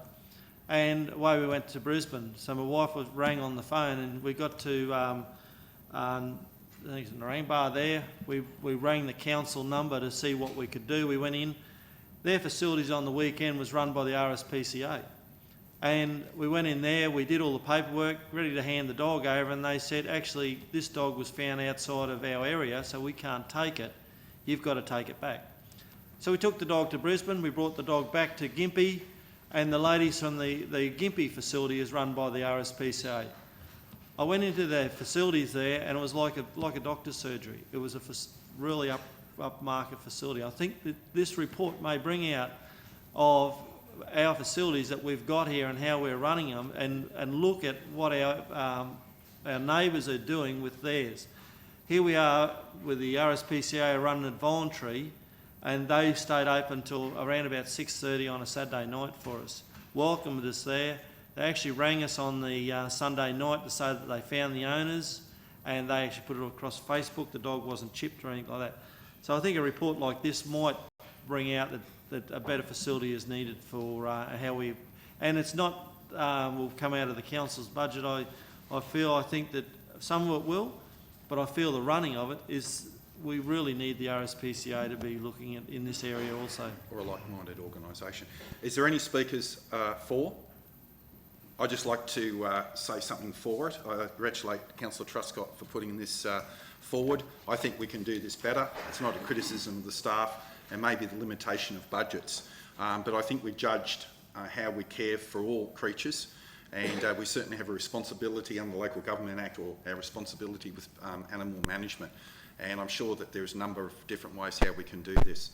As there's no other speakers for, I'll put this to the vote. Moved by Councillor Truscott, second by James Hanson. Councillor Hanson, all in favour? Any against? 8-0. Next item, 11.3, has already been dealt with. 11.4, Councillor Truscott. I'm sorry, Councillor Truscott, I'm assuming you would be moving this? Yes. Yes, thanks. Councillor Truscott. Seconding will be Councillor Taylor. Councillor Truscott. Thank you, Mr Mayor. So this motion is that Council investigate options and initiate discussions with the appropriate departments for the pruning of trees located in the McDowell car park in Kent Street, just diagonally over here, adjacent to the Maryborough Aquatic Centre children's play area, which I understand are causing regular and ongoing damage to aquatic centre facilities. So this is an issue that is raised with me by parents and families that use the Maryborough pool. It's an issue that's come up before, and I think unless we do something about it, will continue to happen. I understand that there is some consideration happening at the moment as well for like a net of some sort, but I think certainly I enjoy trees as much as Councillor Lewis, or perhaps not as much, but I don't want to see them removed. I think they just could be pruned back so that we're not facing such regular damage. So I'm advised that the neighbouring trees in the car park are heritage listed, which are causing concern in being able to prune the trees back. I think that we could be looking for options to try and handle this better, and I think this was the appropriate way to do it, as it was raised with me by parents and families of the region. So I think happy to put this out. Thank you, Councillor Truscott. Second by Councillor Taylor. Would you like to speak to this? Speakers against? Any speakers for? Councillors that wish to speak towards it? If that's the case, that's exhausted, I believe. We'll put it to the vote. All in favour? All against? 8-0. Next one is mine. That's not all you today, Councillor Truscott. So 11.5, page number 272. It speaks for itself. I'll move it. Sorry, I'll move it. I need a seconder. Sorry. But before you move, this is 11.5, yes. You need a name for which councillor you're going to nominate. How do we do? I You need thought. to call for nominations. Oh, okay. Yeah. I thought we did that afterwards. We'd move the motion, and then so you want we do that before. Nominations. Yeah. Okay. I'm sorry. I just thought it was the other way around. Sorry. My apologies. So Talk to your motion and then call for nominations. call for the nomination. So I do it. Do I go for a second? Do I do a seconder or not? I think you can call for nominations, Mr Mayor. Sorry, Mr Mayor, I think if you talk to your motion and call for nominations from Yes. the floor, if there's more than one nomination, then we'll have to do a secret ballot, and then we'll insert the name in the motion, and then we'll go to the vote. When do we get a seconder? We get a seconder after we get a name. Okay. Okay, so I'll speak to this motion. It's self-explanatory, and advice from the Local Government Association and the department that we appoint an acting mayor in the event that the deputy mayor, Councillor Seymour and Councillor Light, are absent or temporary, can't perform their duties. So I seek nominations. Yes, Councillor Hanson. Yeah, thank you, Mr Chairman. I nominate Councillor Madden for the position. So Councillor Ann Madden has been nominated for this position. Any other? We should ask Councillor Madden, shouldn't we, if she accepts the nomination? Really? Do you accept it? You do. Any other nominations? I was going to nominate Councillor Madden as well, so I'll leave it be. Okay. So we have no other further nominations, so the motion can have Councillor Ann Madden inserted into it. Move the motion. Yes, if there is a question, Councillor Taylor. Obviously, this relates to a current election that has taken place, and that will be resolved in some time in May.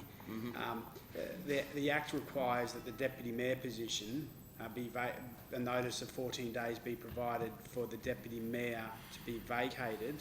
And on speaking to Councillor Seymour, regardless of the outcome, he won't be proceeding or seeking nomination as the deputy. I'm wondering if it's prudent to put in here the notice to the notice required in relation to deputy mayor at the next meeting, because that will be the next meeting where we'll have to decide the deputy mayor. I thought it'd just be I thought it would just come in the So not what normally would happen is you'd need, when in the case where we used to have a situation where we would have meetings every 2 weeks, you'd have 14 days. So the first motion would be that that on such and such a date, the position of deputy mayor be vacated, which is a legislative requirement. And then at the very next meeting, you then have a motion to elect a new deputy mayor at that next meeting. If that were to happen, our next meeting would be in May, and then our following meeting would be in June, which would, in my mind, I think it's appropriate to notify intention that after the position of deputy mayor be vacated on or after the 5th of May, and to be determined at the next special or ordinary meeting. So, Mr Mayor, just for clarification, so as I understand it, you're asking that the original motion be amended to include an additional provision that if the position of deputy mayor is vacated after the next election, our intention to fill that position at the first available council meeting post 5th of May. Yeah, so it would actually it's not if, it will be, regardless of whether or not Councillor Seymour is successful with his mayoralship campaign or somebody else is, that he will be stepping down as the deputy mayor in accordance with our process, which is in April. He's to, yeah. We do it every year. So, provided the mover and the seconder of the motion are comfortable with including that provision, that's not an issue. We still don't have a seconder. I'm happy to second that. So you're going to be. So I've moved it.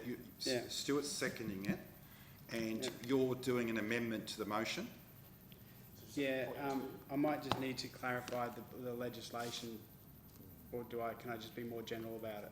You can be more general about it. As I understand it, what the amendment is that the the second point to the motion is that the council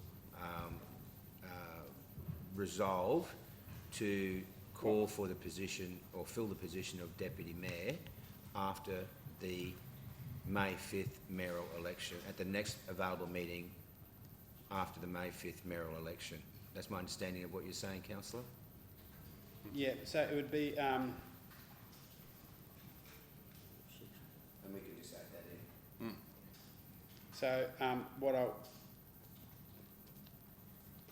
so what I would say is that notice is given to vacate the position of Deputy Mayor at the next meeting following the 5th of May 2018.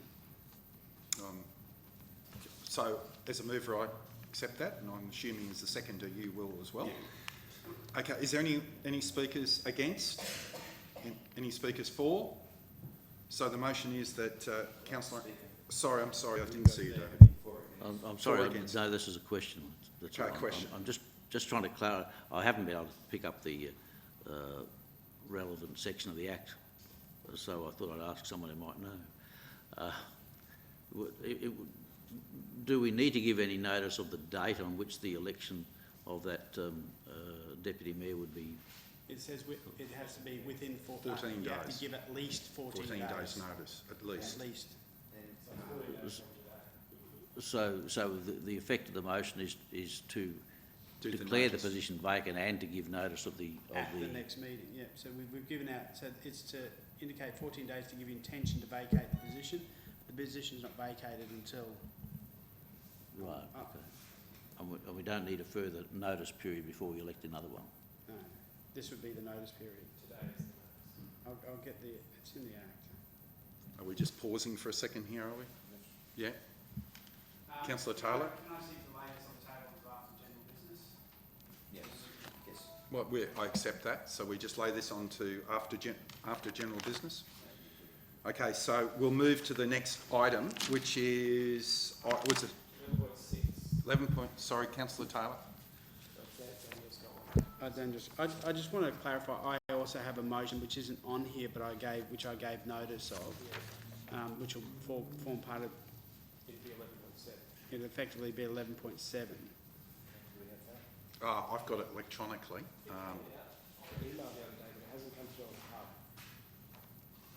Okay. So I can read it, but it was given...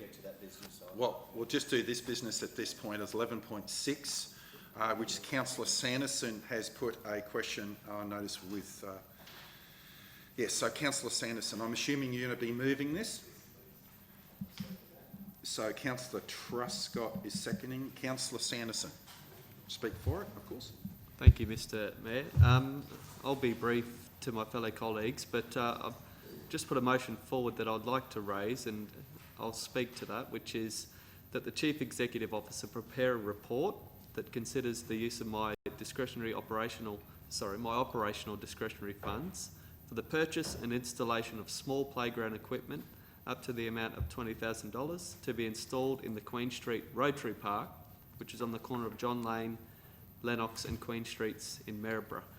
And just a bit of background to that motion and why I'm putting it forward, of course, is that at a meeting earlier this year on the 3rd of March, the meeting 3, which is the 1st of March, actually over a year ago, in 2017, the principal petitioner had over 105 signatures on this petition that came to council, and the park only has one swing set there. So I understand, and I've put this in the background, that it's classified as a low-level park in our scheme, our planning scheme, which doesn't provide for additional playground equipment, hence bringing this to council to hear and hopefully gain support to get a report and then move forward there. But I do ask that, of course, and I've spoken to our CEO who has been fantastic assisting in preparing this motion, and that, I mean, this application is special in a way of our current provisions, but, and as I said, I'm not going against the scheme, but I would like to see if we could add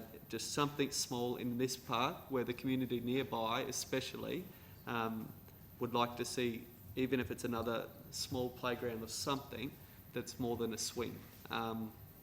And I think the closest park from there is Yalula or Anzac Park, which if people know Maryborough pretty well, the Leamington Hotel is close to where this park is, probably 100 or 200 metres away from there. So it'd be a fair walk to Anzac Park for any families nearby. So I'd like to move and bring this motion to council that hopefully my colleagues support the use of my funds to do this. Thank you, Councillor Sanderson. Councillor Truscott. Thank you, Mr Chair.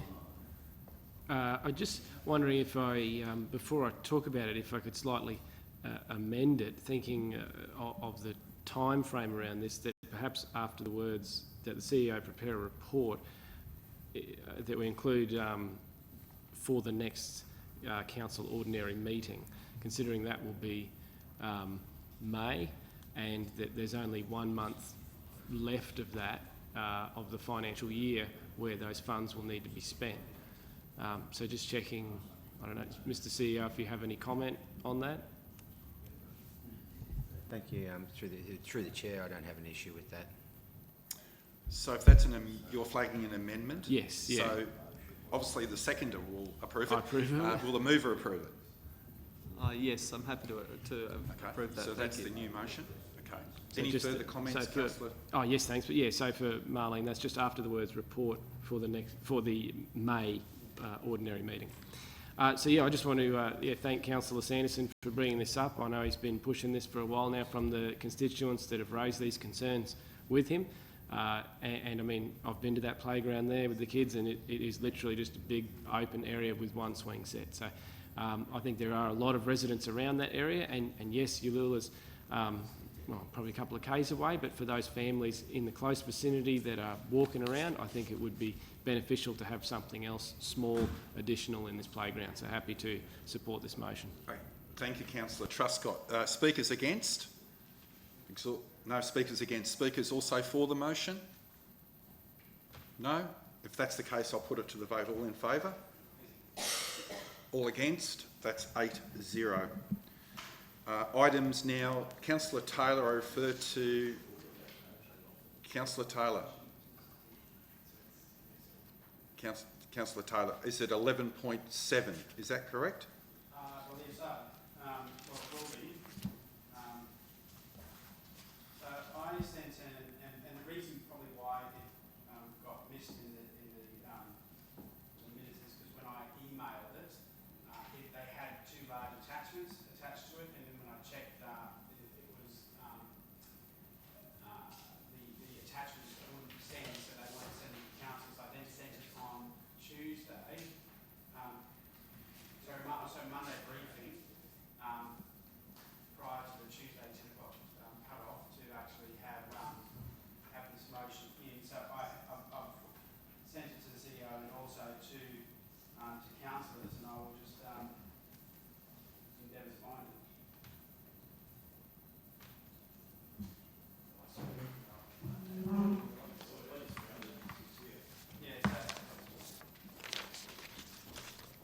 So would you like, when you find it, just read that out? Yeah, I'll just quickly.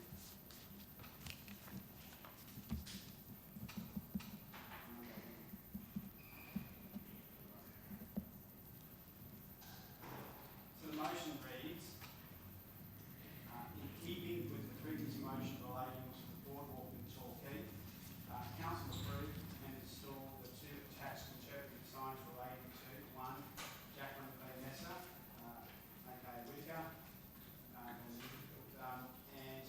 2, Keith Brian Messer, water going there. Everyone should receive a copy of those 2 signs. So that would be the motion, and I'm happy to speak to it once I get a second. Yes. A seconder is Councillor Truscott. Councillor Taylor.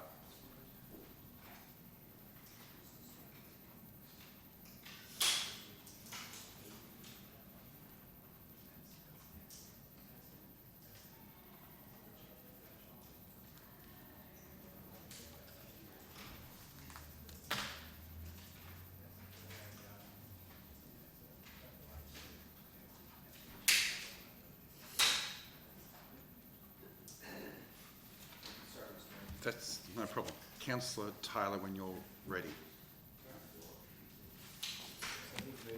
Yeah, so I've got a mover and a seconder. Just Stuart is, Councillor Taylor's going to speak towards it.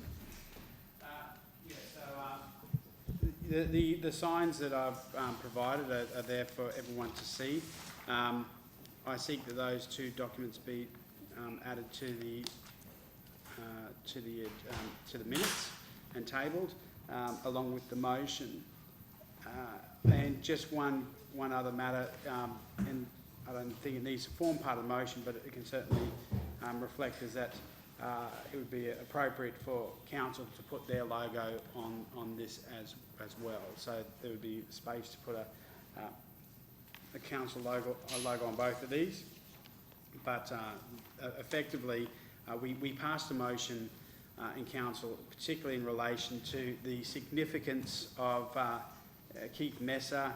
Where the boardwalk is where he used to sell his pineapples and watermelons. I knew him as the pineapple man, others knew him as a watermelon man. A significant contributor to the Fraser Coast community and forms certainly part of the folklore that is known for the white utes selling those watermelons and also pineapples. I think it's appropriate that we acknowledge people who play a significant role. What I like about these signs is they're not atypical. I'm not a fan of having generic signage across the region. I think every area needs its own independent identity, and we tried to do that by creating totems within those areas in the 5 villages of Harvey Bay in particular. Each area has its own type of identity, and we're trying to continue to foster and develop that identity. I think this will do that. I think it's entirely appropriate and it's consistent with the previous motion that we've passed. Thank you, Councillor Taylor. Councillor Truscott. Thank you, Mr Mayor. Happy to support what Councillor Taylor is saying here. I'm just wondering, Councillor Taylor, if there might be, just to check on the signs, if they can be spell checked or grammar checked, because I just had a quick look at it and noticed just a couple of possible suggestions. In the second paragraph there, on the 3rd line, where it says, from the second line, the local family have owned farmland since, should it be the 1800s? Since 8, rather, and then in the second last paragraph, I don't know if the esplanade should be have capitals, but also on the last word, Alzheimer's, is spelt incorrectly.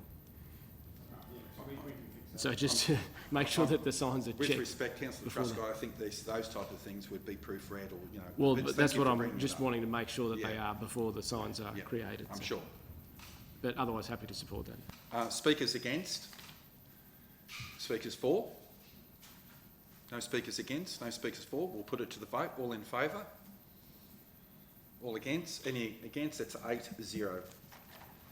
Okay, items number 12, 12.1. Response to questions notice of Tinnabar Road, 273 through to 277. Do we have a mover? And Madden, Councillor Madden. A seconder, Councillor Chapman. Councillor Madden. Thank you very much. And I initially requested that we have this report because there's been an ongoing process, nearly as bad as the Burham Heads boat ramp, of trying to get a realignment of the road down to Tinnabar so that we can look to, in the future, the drawings and engineering that needs to be undertaken to bitumen that road, and then obviously the issues around funding. But we can't do anything until this realignment is finalised. I thank the staff for the report.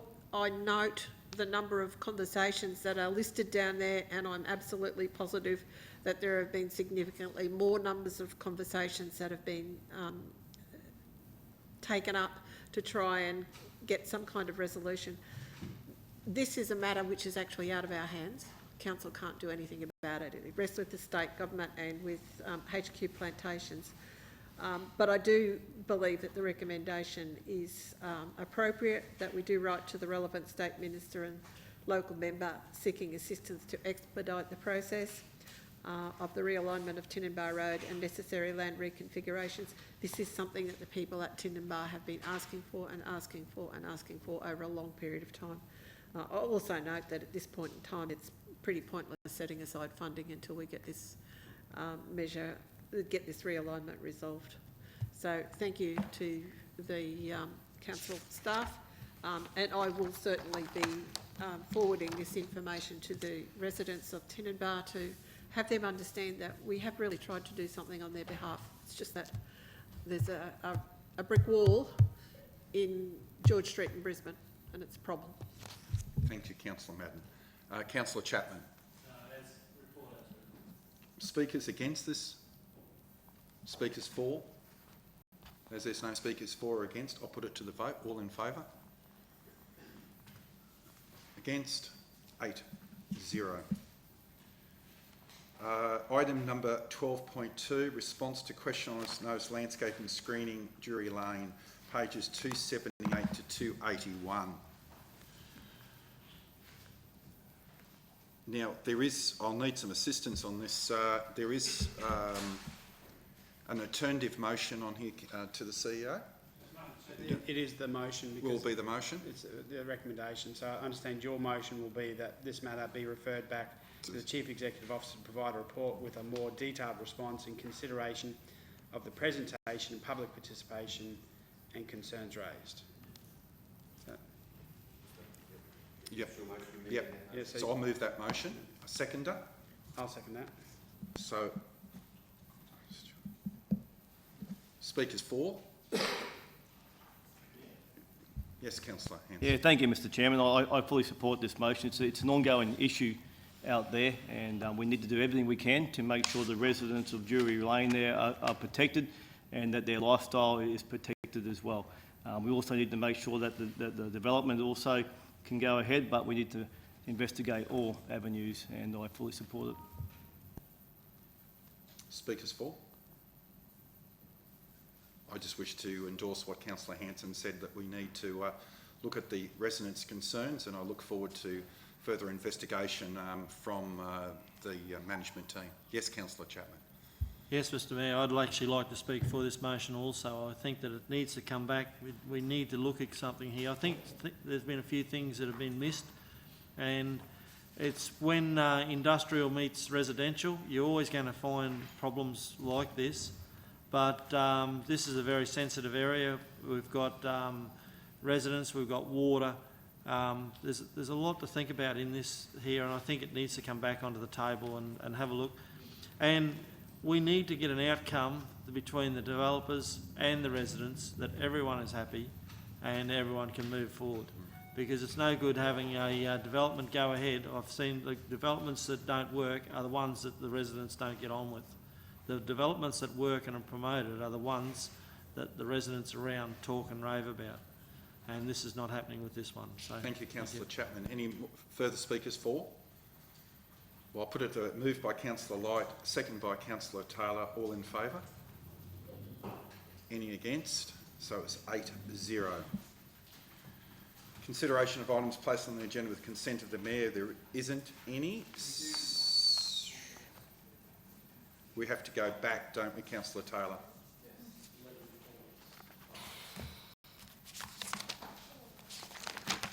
So we're now going back to item number 10.5, 11.5.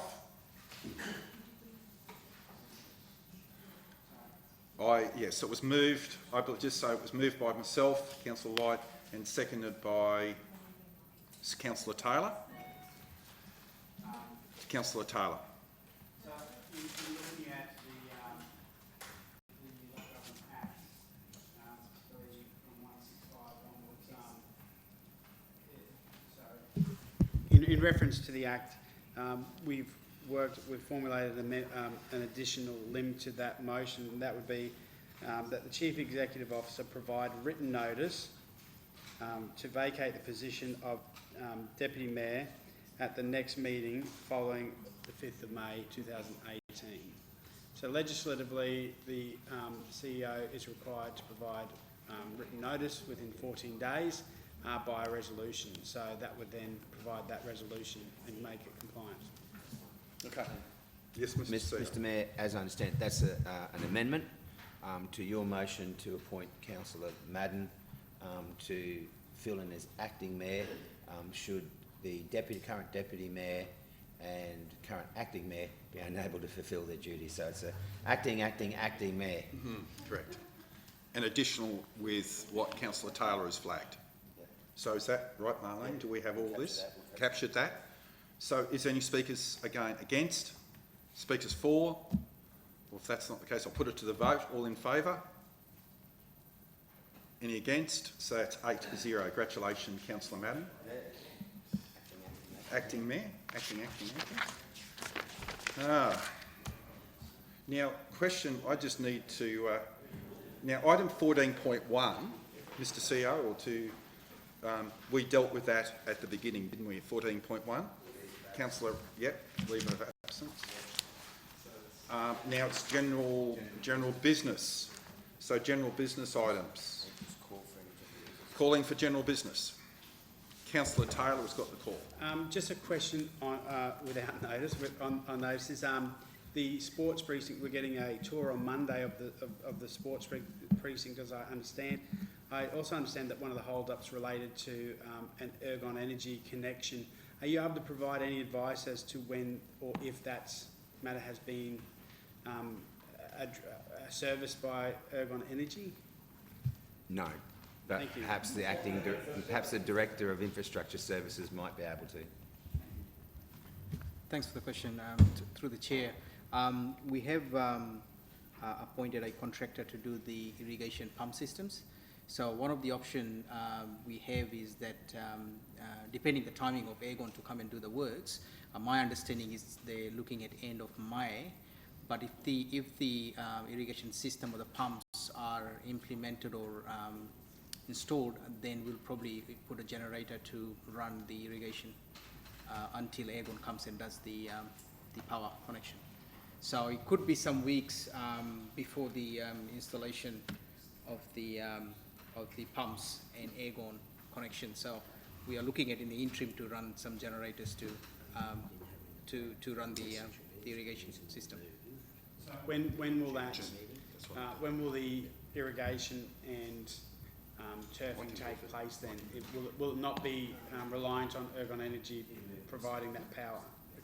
That's right, Councillor. So if the irrigation pump and the turfing is done before Aegon does the power connection, we will be doing the generator connection to run the facility. So Aegon is still looking at end of May, but I mean, it depends on their program. They could even push it further out. So we just want to make sure that if we do the pump and the turf, we want to run the irrigation to the turf. So do you have an estimated time of when the irrigation and turfing will be commenced and completed?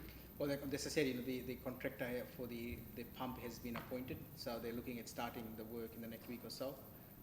So I'm expecting, that might take 2 weeks. So everything going well, we will have the pump, the turfing before even Aegon does the connection. All right, thank you. Thank you. Other general business, Councillor Hanson. Yeah, thank you, Mr. Chairman. This is probably a question without notice as well to the CEO.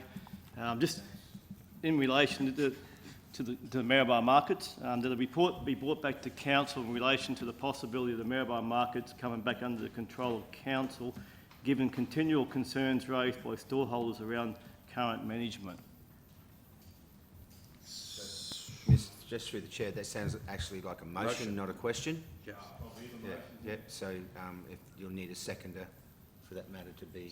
Just for clarity, you'll need to suspend standing orders to put a motion up in general business. Mr. Chairman, I move to suspend standing orders so I can deal with this issue. Whose decision is that? My decision? Only solely? It doesn't go to the vote? That requires, that's a procedural motion. Yeah, I thought it.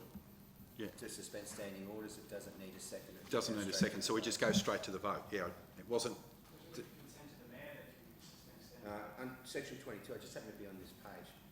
Section 22, procedural motions. The council at a meeting of the council may, during the debate of the matter at the meeting, move as a procedural motion without the need of the seconder the following motions, and H,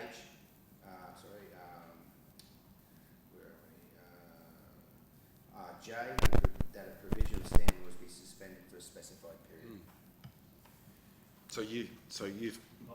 You move that. You don't need a seconder. We put it straight to the vote to suspend standing.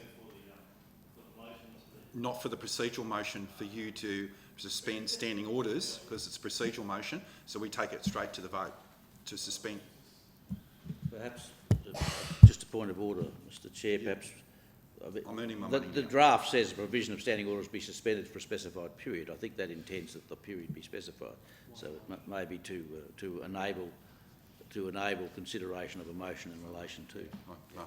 So, sorry, Mr CEO. That was my understanding, that the motion, the motion that was put was to enable the matter with regards to Maryborough Markets be discussed. So we'll take it to the vote to suspend standing orders. All in favour? Carried 8-0. So standing orders are suspended. Councillor Hanson. Thank you, Mr Chairman. I'll put the motion again. That the report be brought back to Council in relation to the possibility of the Maryborough Markets coming back under the control of Council, given continual concerns raised by storeholders around the current management. So that was moved by Councillor Henderson. A seconder? So Councillor Truscott, is the seconder. Speakers against? Speakers against? Councillor Taylor. And it's not about the report, it's about the process. Obviously, the management is the marks are being managed by an organisation which we are effectively shareholders of. My preference would be that the first thing that we would do would be, as the shareholder, is to discuss our concerns formally through the CEO in relation to what those issues are.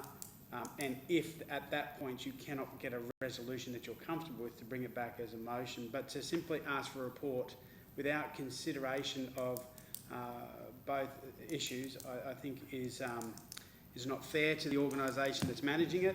I think it creates a fair amount of instability that's not probably required, and I think it's just good manners to, if someone has an issue with me, I'd like them to actually speak to me first before they slap me in the face, that's all. Yeah. Speakers for then? And other speakers against? None? So if that's the... Oh, sorry. Right of reply? Yes, thank you.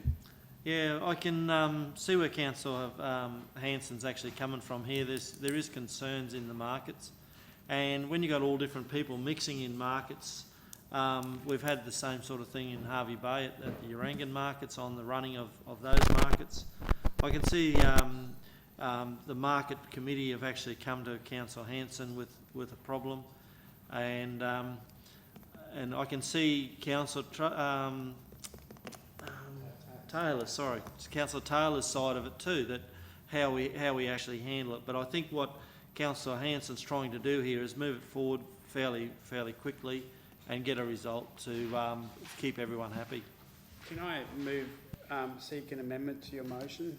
And it is simply that rather than seek a report, that the CEO represent the concerns raised with Fraser Coast Fraser Coast Tourism and Events, and then can report back to Council, rather than providing a report as to moving it back into Council. So, yeah, effectively, what you're saying is that the CEO should communicate to Fraser Coast Tourism and Events first, and then at that point, once that communication has occurred, you can make a determination from that. Yeah, thank you, Mr Chairman. I'd be happy to accept that amendment, but also I would add to that the CEO should liaise with the advisory committee as well, to get their input, because this was all driven by them, and they shared their concerns with me. So I think that we need to have a decent discussion with all groups involved. But I accept that amendment, and on top of that, if you could liaise with the Market Storeholders Advisory Committee as well. Okay. So, Mr Mayor. Yes. Thank you, Mr Mayor. So just for clarity, what our understanding is being moved is that the seat. If you. So my view is let me just. so it would be that the Chief Executive Officer meet with Fraser Coast Tourism Events and market stall holders in reference to the management of the Maryborough markets and concerns raised. And concerns raised. And report back. Is that... And can we add that, include myself as the chairman of that advisory committee? Whether you would be included as the chairman. So, do you want to add that in, or...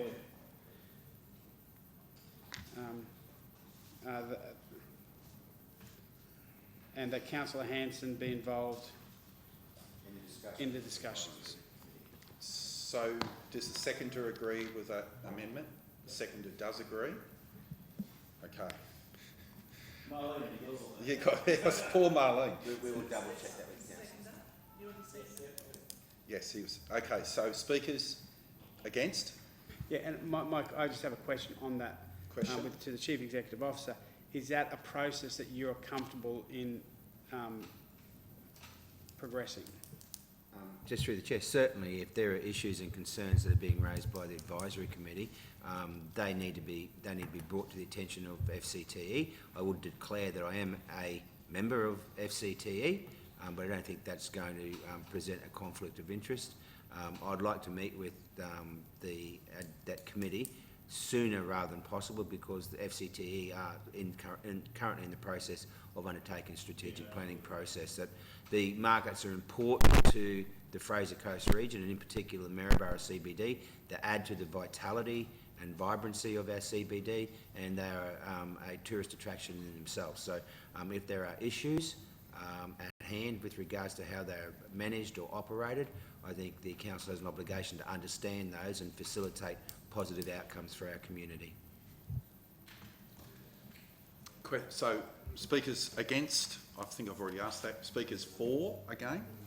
As there's no speakers against or for, I'll put it to the vote. All in favour? Against? That's 8-0.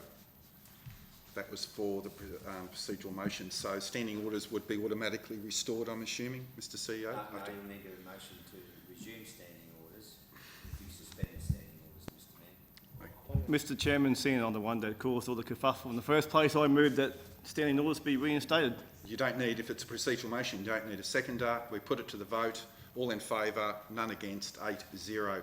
Further general business. Councillor Truscott. Thank you, Mr Mayor. I have a number of items and questions and notice I'd like to ask. One of the first things, though, is that I'd like to suspend standing orders for a motion as well regarding the Anzac Day. I've emailed out a motion about the Anzac Day. So you're moving a procedural motion to suspend standing orders. We don't need a seconder. All in favour? We'll put it to the vote. To consider. To consider. A motion. Is that, and just Anzac Day, which you've sent out? Yes. Okay. Put it to the vote. All in favour of suspending standing orders? 8-0. So standing orders are suspended. Councillor Truscott. So I'd like to put forward a motion that council acknowledges armed service members of our community and their families that sacrifice their lives in protection of our country by rising in the reading of the Ode of the Fallen at every ordinary council meeting following Anzac Day. And then the Ode of the Fallen is there. I like that. Very well written. So we need, so you're moving that? So a seconder is Anne Madden. So Councillor Truscott, do you wish to speak towards it? Which I know you already have, but... Sorry, I haven't. I think it's fairly self-explanatory. I think it's a sign of respect, and after we've seen from yesterday yet again the fantastic community support for our armed service members, so I think acknowledging them at council's next opportunities after Anzac Day, I think that would be most deserved of them. Thank you, Councillor Truscott. Councillor Madden. Speakers against? You'd be brave to speak against this. So if this passes before you adjourn the meeting, you might want to actually read the Ode. Right. Yes, Councillor It's really just a point of clarification. I mean, I've no wish to speak against motherhood. I assume that what's intended is that it's every first meeting after Anzac Day, as in once a year. Yes, Not every council meeting.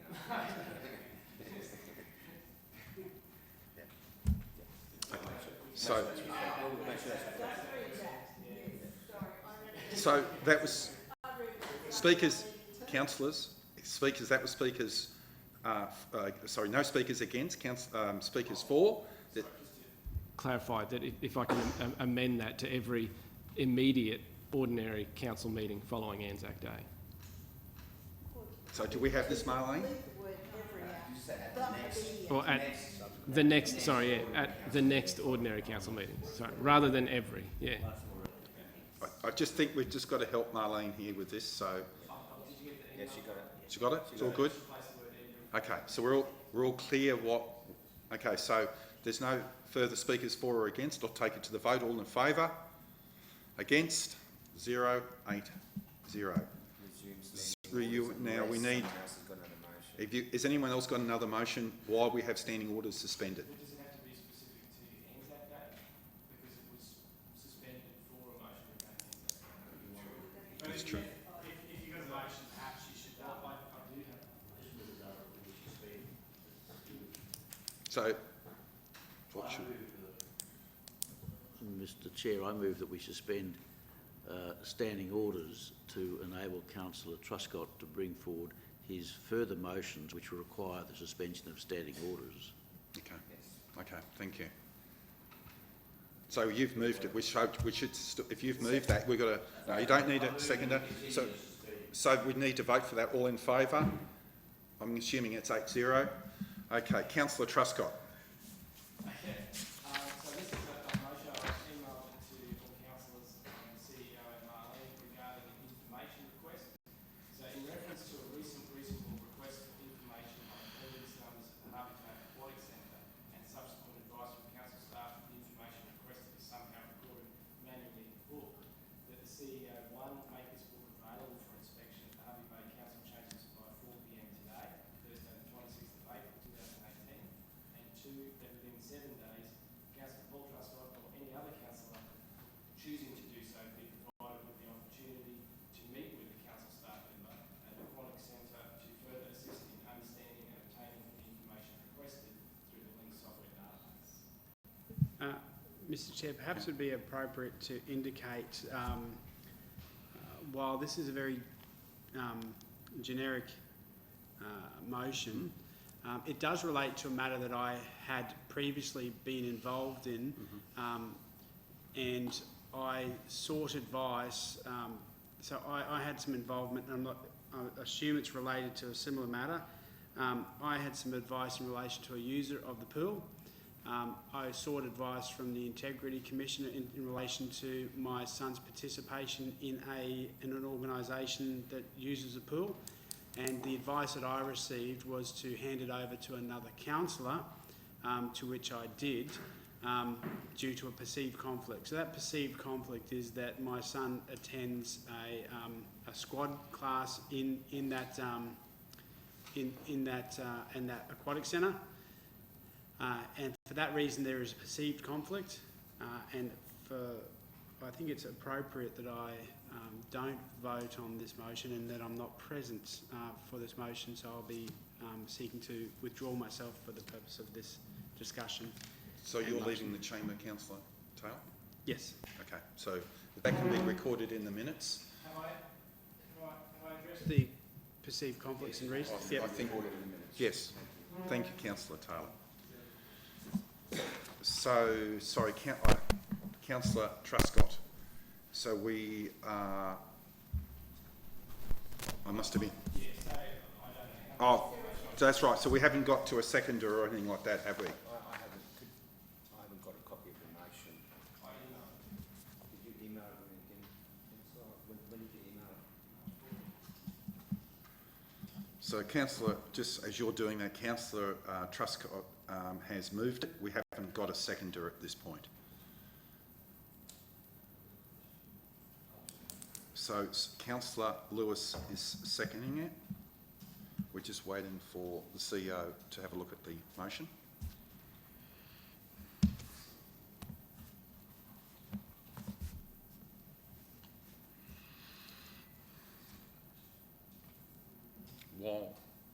Sorry, we've just got a question. Yes, so Councillor Sanderson with a question. Thanks, Mr Mayor. Through the Mayor to Councillor Truscott, appreciate you bringing this forward. Before I make a decision though, I don't know a lot about this, and I just want to ask, this forum may not be the forum to discuss or not, but I just wanted to see if you could share more about why you brought this forward, please. Yep.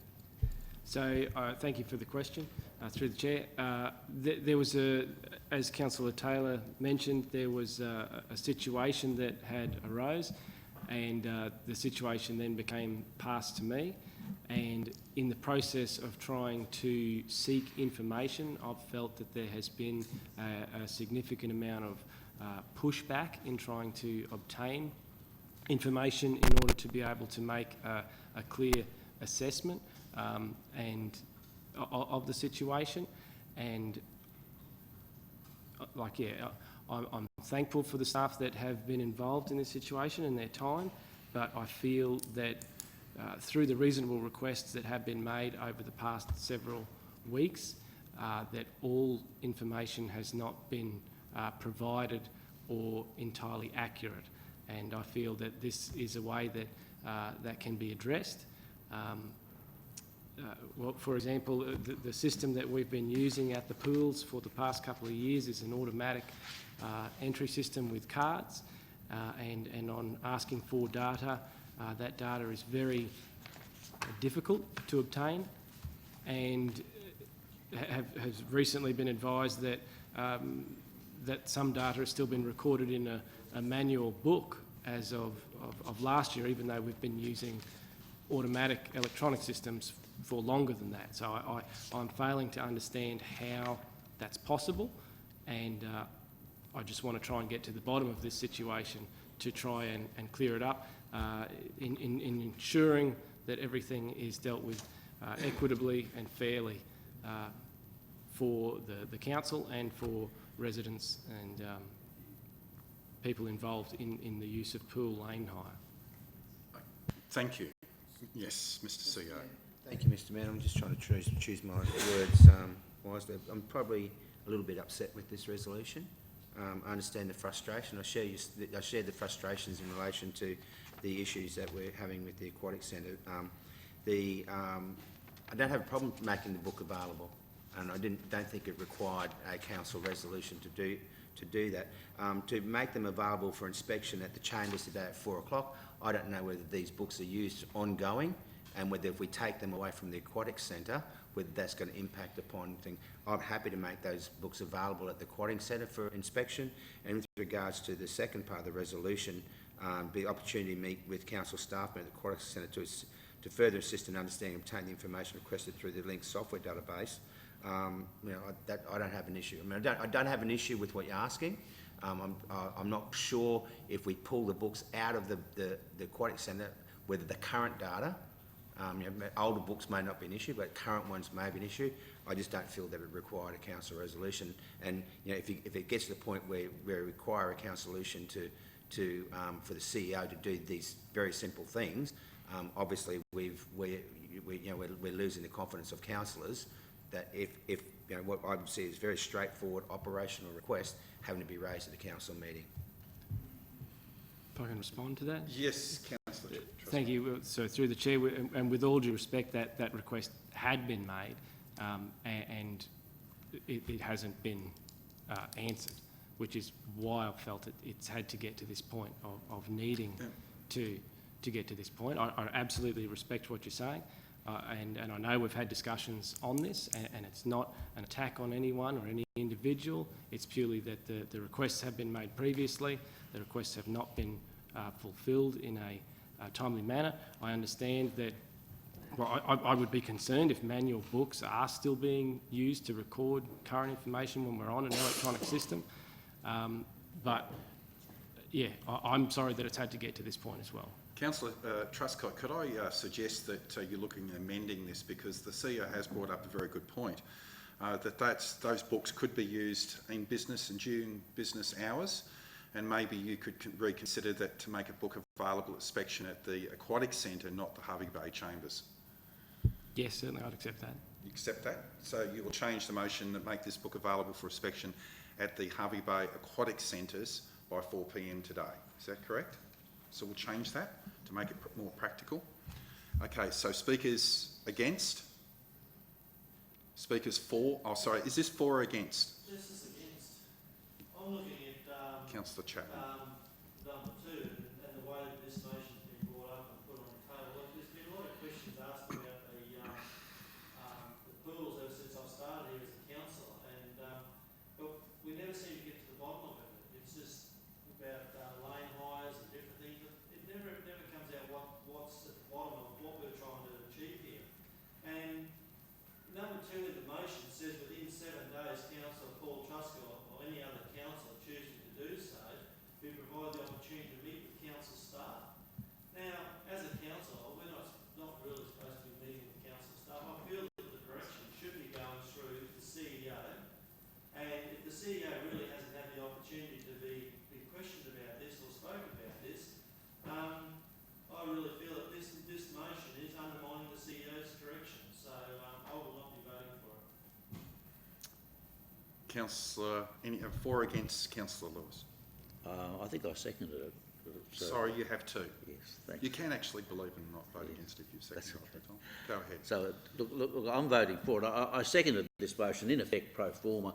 I don't know a great deal about this particular issue, but Councillor Truscott spoke to me about it this morning and expressed to me that he had some frustration in trying to get the relevant information, and I thought it was important that he be given the opportunity to raise this in this forum if that was what he felt was the only way the matter was going to be progressed. As I say, I don't know the details of it, but I think it's not unreasonable. I appreciate that it may be seen as critical of the efforts to date, and I don't think, if it is, I don't think that's intended in any inappropriate way. I think it's just a case of, well, let's try to cut to the chase here. I would hope that this information can be made available and that whatever the frustrations have been will be resolved, but I would be concerned about council voting against the motion, simply because it would seem to me that would be contradicting the clear privileges which are set out in the Local Government Act for councillors to access information from staff. Now, the Act, and I won't go to it for the detail, but the Act makes it clear that councillors can seek information from staff, and really, in essence, what this motion's doing is trying to put some time frame around that, so that the requirements of the Act which permit councillors to obtain that information are effected without any further delays. So I don't think it's inappropriate. I think I understand that there may be some embarrassment, but I'm sure it's not the intention to cause any embarrassment. It's not the intention to cause any rifts between councillors and staff, but it does provide some sort of time frame, and I would recommend that we vote for it in that spirit. Thank you. Speakers for and against? Right of reply, Councillor Truscott, if there's no other speakers. Right of reply. Thank you, Mr Mayor. So, yeah, as a right of reply, just to reiterate Councillor Lewis's comments there, it is not an attack on any particular person or individual, and I hope it is not seen it that way. It is purely an information request that I feel has not been appropriately addressed at this stage, and I'm trying to seek answers on so this particular situation can be resolved and put behind us. I think it has been dragged on long enough. And in respect to Councillor Chapman's comments about meeting with staff members, it is open to any councillor choosing to do so to find out this same information, but also there is nothing wrong with councillors speaking with council staff as long as we are not giving them any direction. As far as I'm aware, that is the understanding of the Local Government Principles and Act, that we can speak with staff but we are not to direct them, and I have no intention of doing so, but purely to seek information to put this matter to bed. Okay, so the mover has had a right of reply. For and against has been exhausted. We'll put it to the vote. All in favour of the motion? 1, 2, 3, 4, 5, 6. So it's 6-1 for the record, 6-1. Can someone get Councillor Taylor to come back in the room? Unless there's any more motions, get someone to move to resume standing orders. Any more motions, Councillor Truscott? Because at the moment we have standing orders suspended. So will you move now to establish standing orders? No seconder needed. All in favour of to establish standing orders? I'm assuming Daniel. Yes. So it's 8-1 for the record. 8-0. I'm sorry, 8-0. Yes, Councillor Truscott.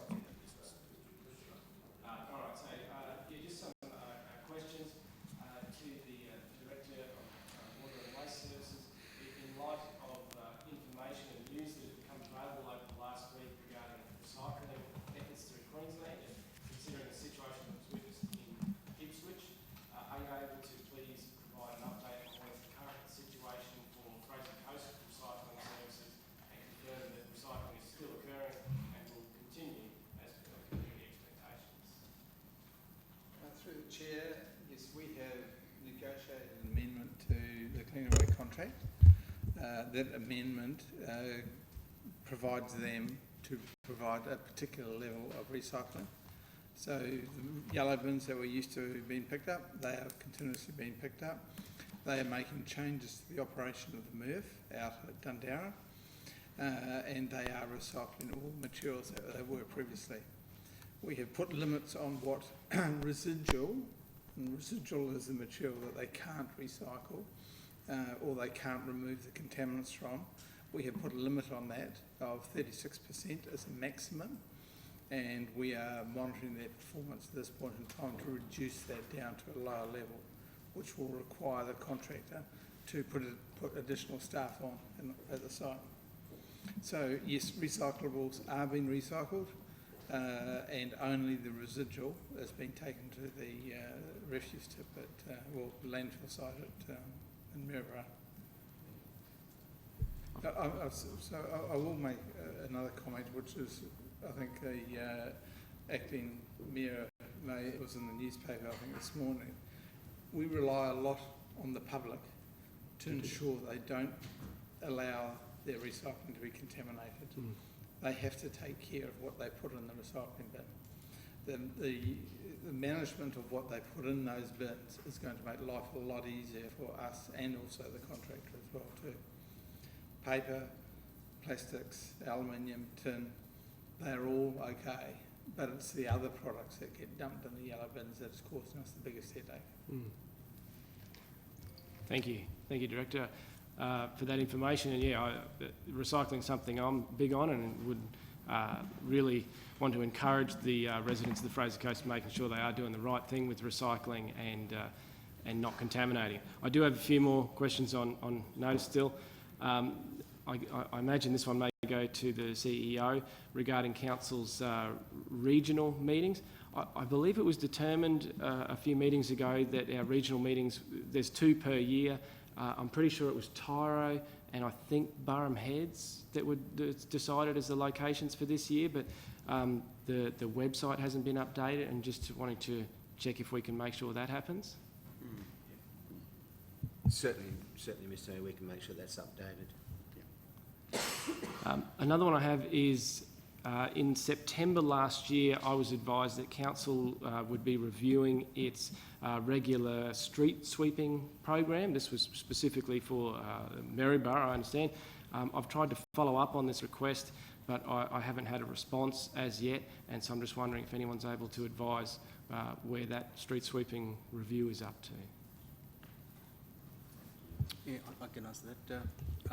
Through the chair, we have a street sweeping program for the sweeper that we have in Maryborough. That sweeper does both Maryborough and Harvey Bay, and there's I think it's 3 days in Maryborough and 2 days in Harvey Bay. I can provide further details, Councillor, on that later. But the one sweeper does the 2 areas, and then we also supplement with a contract sweeper on a needs basis. So that's the program at the moment. We do go and attend to emergency issues or the safety concerns on the road, So we direct the sweeper out of the program to attend that and provide that service. But happy to share that information, Councillor. That'd be great, thank you. Thank you. Only two more. One is at the lower end of Cheapside Street in Maryborough, where it becomes Lions Drive as it goes around the lagoon near Queen Street. There was a very large tree on the side of the road there that I understand fell into the lagoon earlier this year and smashed up the safety barrier fence on the side of the footpath.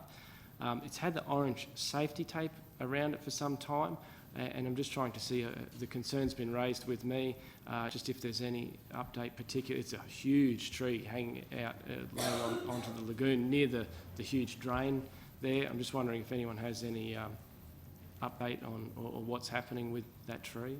We'll take that on notice, I'm assuming. We'll take it on notice. Sure. Councillor Truscott, you got one more? Last thing is, this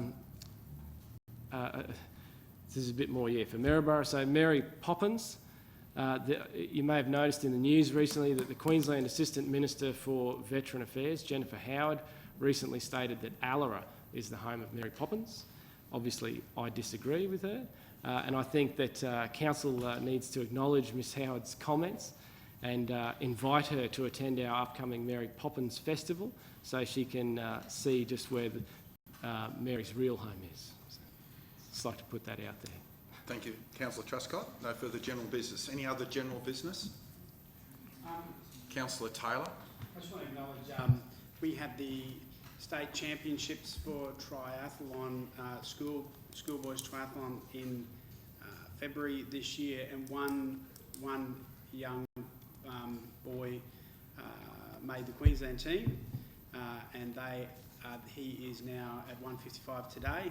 Harry King is competing in the Nationals, so I just want to acknowledge that incredible effort from a young boy who's strived for many years to become to compete in the Nationals. Unfortunately, he broke his collarbone the week after he was selected, so he's been out and he's only been able to run now. So just a bit of community spirit and acknowledging Harry King for his competition in the National Schoolboys at 155 today.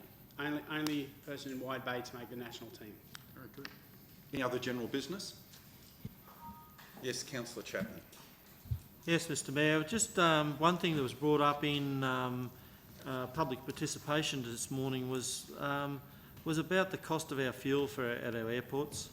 I think that it's something that we actually should look at, and I'd just like us to think about. Here we are. If we're losing one client to getting their own fuel tank, we could lose more. So I think that we need to look at our fuel costs and make it really no profit to be made out of it. It's just to cover the expenses as it's a service. So I've got to interrupt, Councillor Chapman. I think you'll find that the actual fuel providers out of Hervey Bay is not anything through council, and it's a commercial operation. Oh, well, that's the case. Well, it just, here we are. It needs to be looked into anyway, because if it's dearer than other places and people are filling up in other areas, it's not a service that we're actually providing here. I usually find in an open market that those things are usually fixed by, I'd just like it to be looked into, Acting Mayor. And Councillor Chapman, yes? Yes. You've got something further? Yes, I have. I'd just like to, as the findings from the local government regional department here, from the conduct review panel, they've actually, on the findings, they've asked me to be counselled by the council, and I was counselled last Friday by the CEO. I've got a fine of $1,219. I'll pay that in due course as the dates state. And I've got a submission I've got to make to the council and to the public. My submission is, in respect to the findings handed down by the local government regional conduct review panel on the 22nd of March 2018, I acknowledge and I admit that I made an error which arose out of the fact that I was unaware of the appropriate and transparent course to follow in the circumstances that I was confronted with on the day of the 17th of July 2017. as has been stated by the panel, I was not but should have been familiar with the relevant administrative protocols and guidelines that may have assisted with the transparent clarification of the issue of concern to me at the time, thus concerning being in relation to how and why Councillor Paul Truscott had been provided with 17 rechargeable power banks, which were the property of the council, funded by the state government for disaster resilience Get Ready program. I accept that I should have been familiar with the relevant administrative protocols and guidelines, and that as such, I should have taken concerns directly to the CEO or the Mayor. I apologise wholeheartedly and unreservedly to the Council and to the community for my actions in this matter dating back to the 17th of July 2017. Thank you. Thank you, Councillor Chapman. Is there any other general business? The only thing I'd like to just say regarding yesterday on Anzac Day, I had the privilege of speaking at Toogoom Dawn Service and also at Burham Heads, as many of my colleagues. It's a very busy day for all councillors that go to the far reaches of this great region. One of the comments I made at both events and at Burham Heads was very interesting because the guest speaker had only gone into hospital that morning, and the second person they had forgot to turn up and slept in. So I was thrusted in to provide the full, can we say, commentary on Anzac Day. But there's not many countries in the world, only New Zealand and Australia, that have this unique, can we say, bond and tradition to honour our fallen. And where we come at dawn in every little community, every large community, every regional town to every large city. And I think that we should be very proud of Australians how we do that, and it is unique except for New Zealand and ourselves. It was a great privilege, and as I said, as an elected person, it is the greatest privilege to speak at an Anzac Day event. So that is general business. If there's no further general business, I'll be doing a procedural motion to go to adjourn, I'd say for 15 minutes. But I think before I do that, it's appropriate, as per Councillor Truscott's motion, that we might read the ode. Councillor Truscott, would you like to read the ode? Before we do that and before we move general business, can I acknowledge your chairing of this meeting?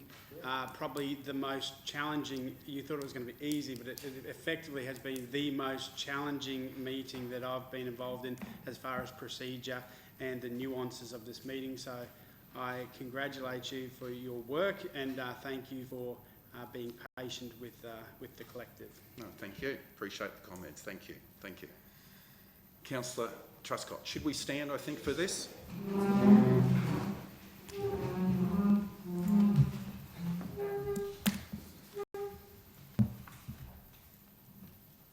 shall grow not old, as we that are left grow old.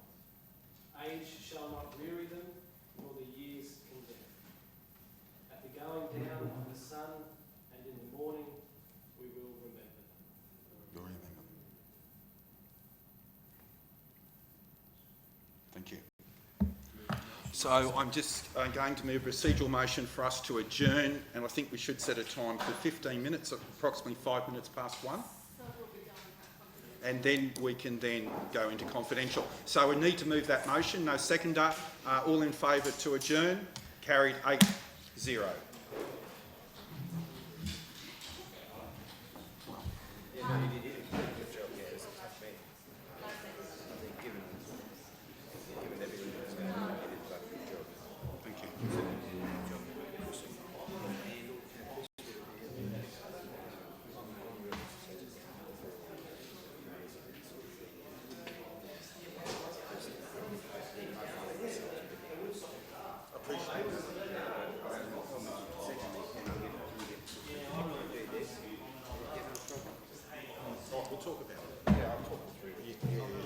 We'll talk about it when you get back. I mean, I've got to give you a lift. Yeah.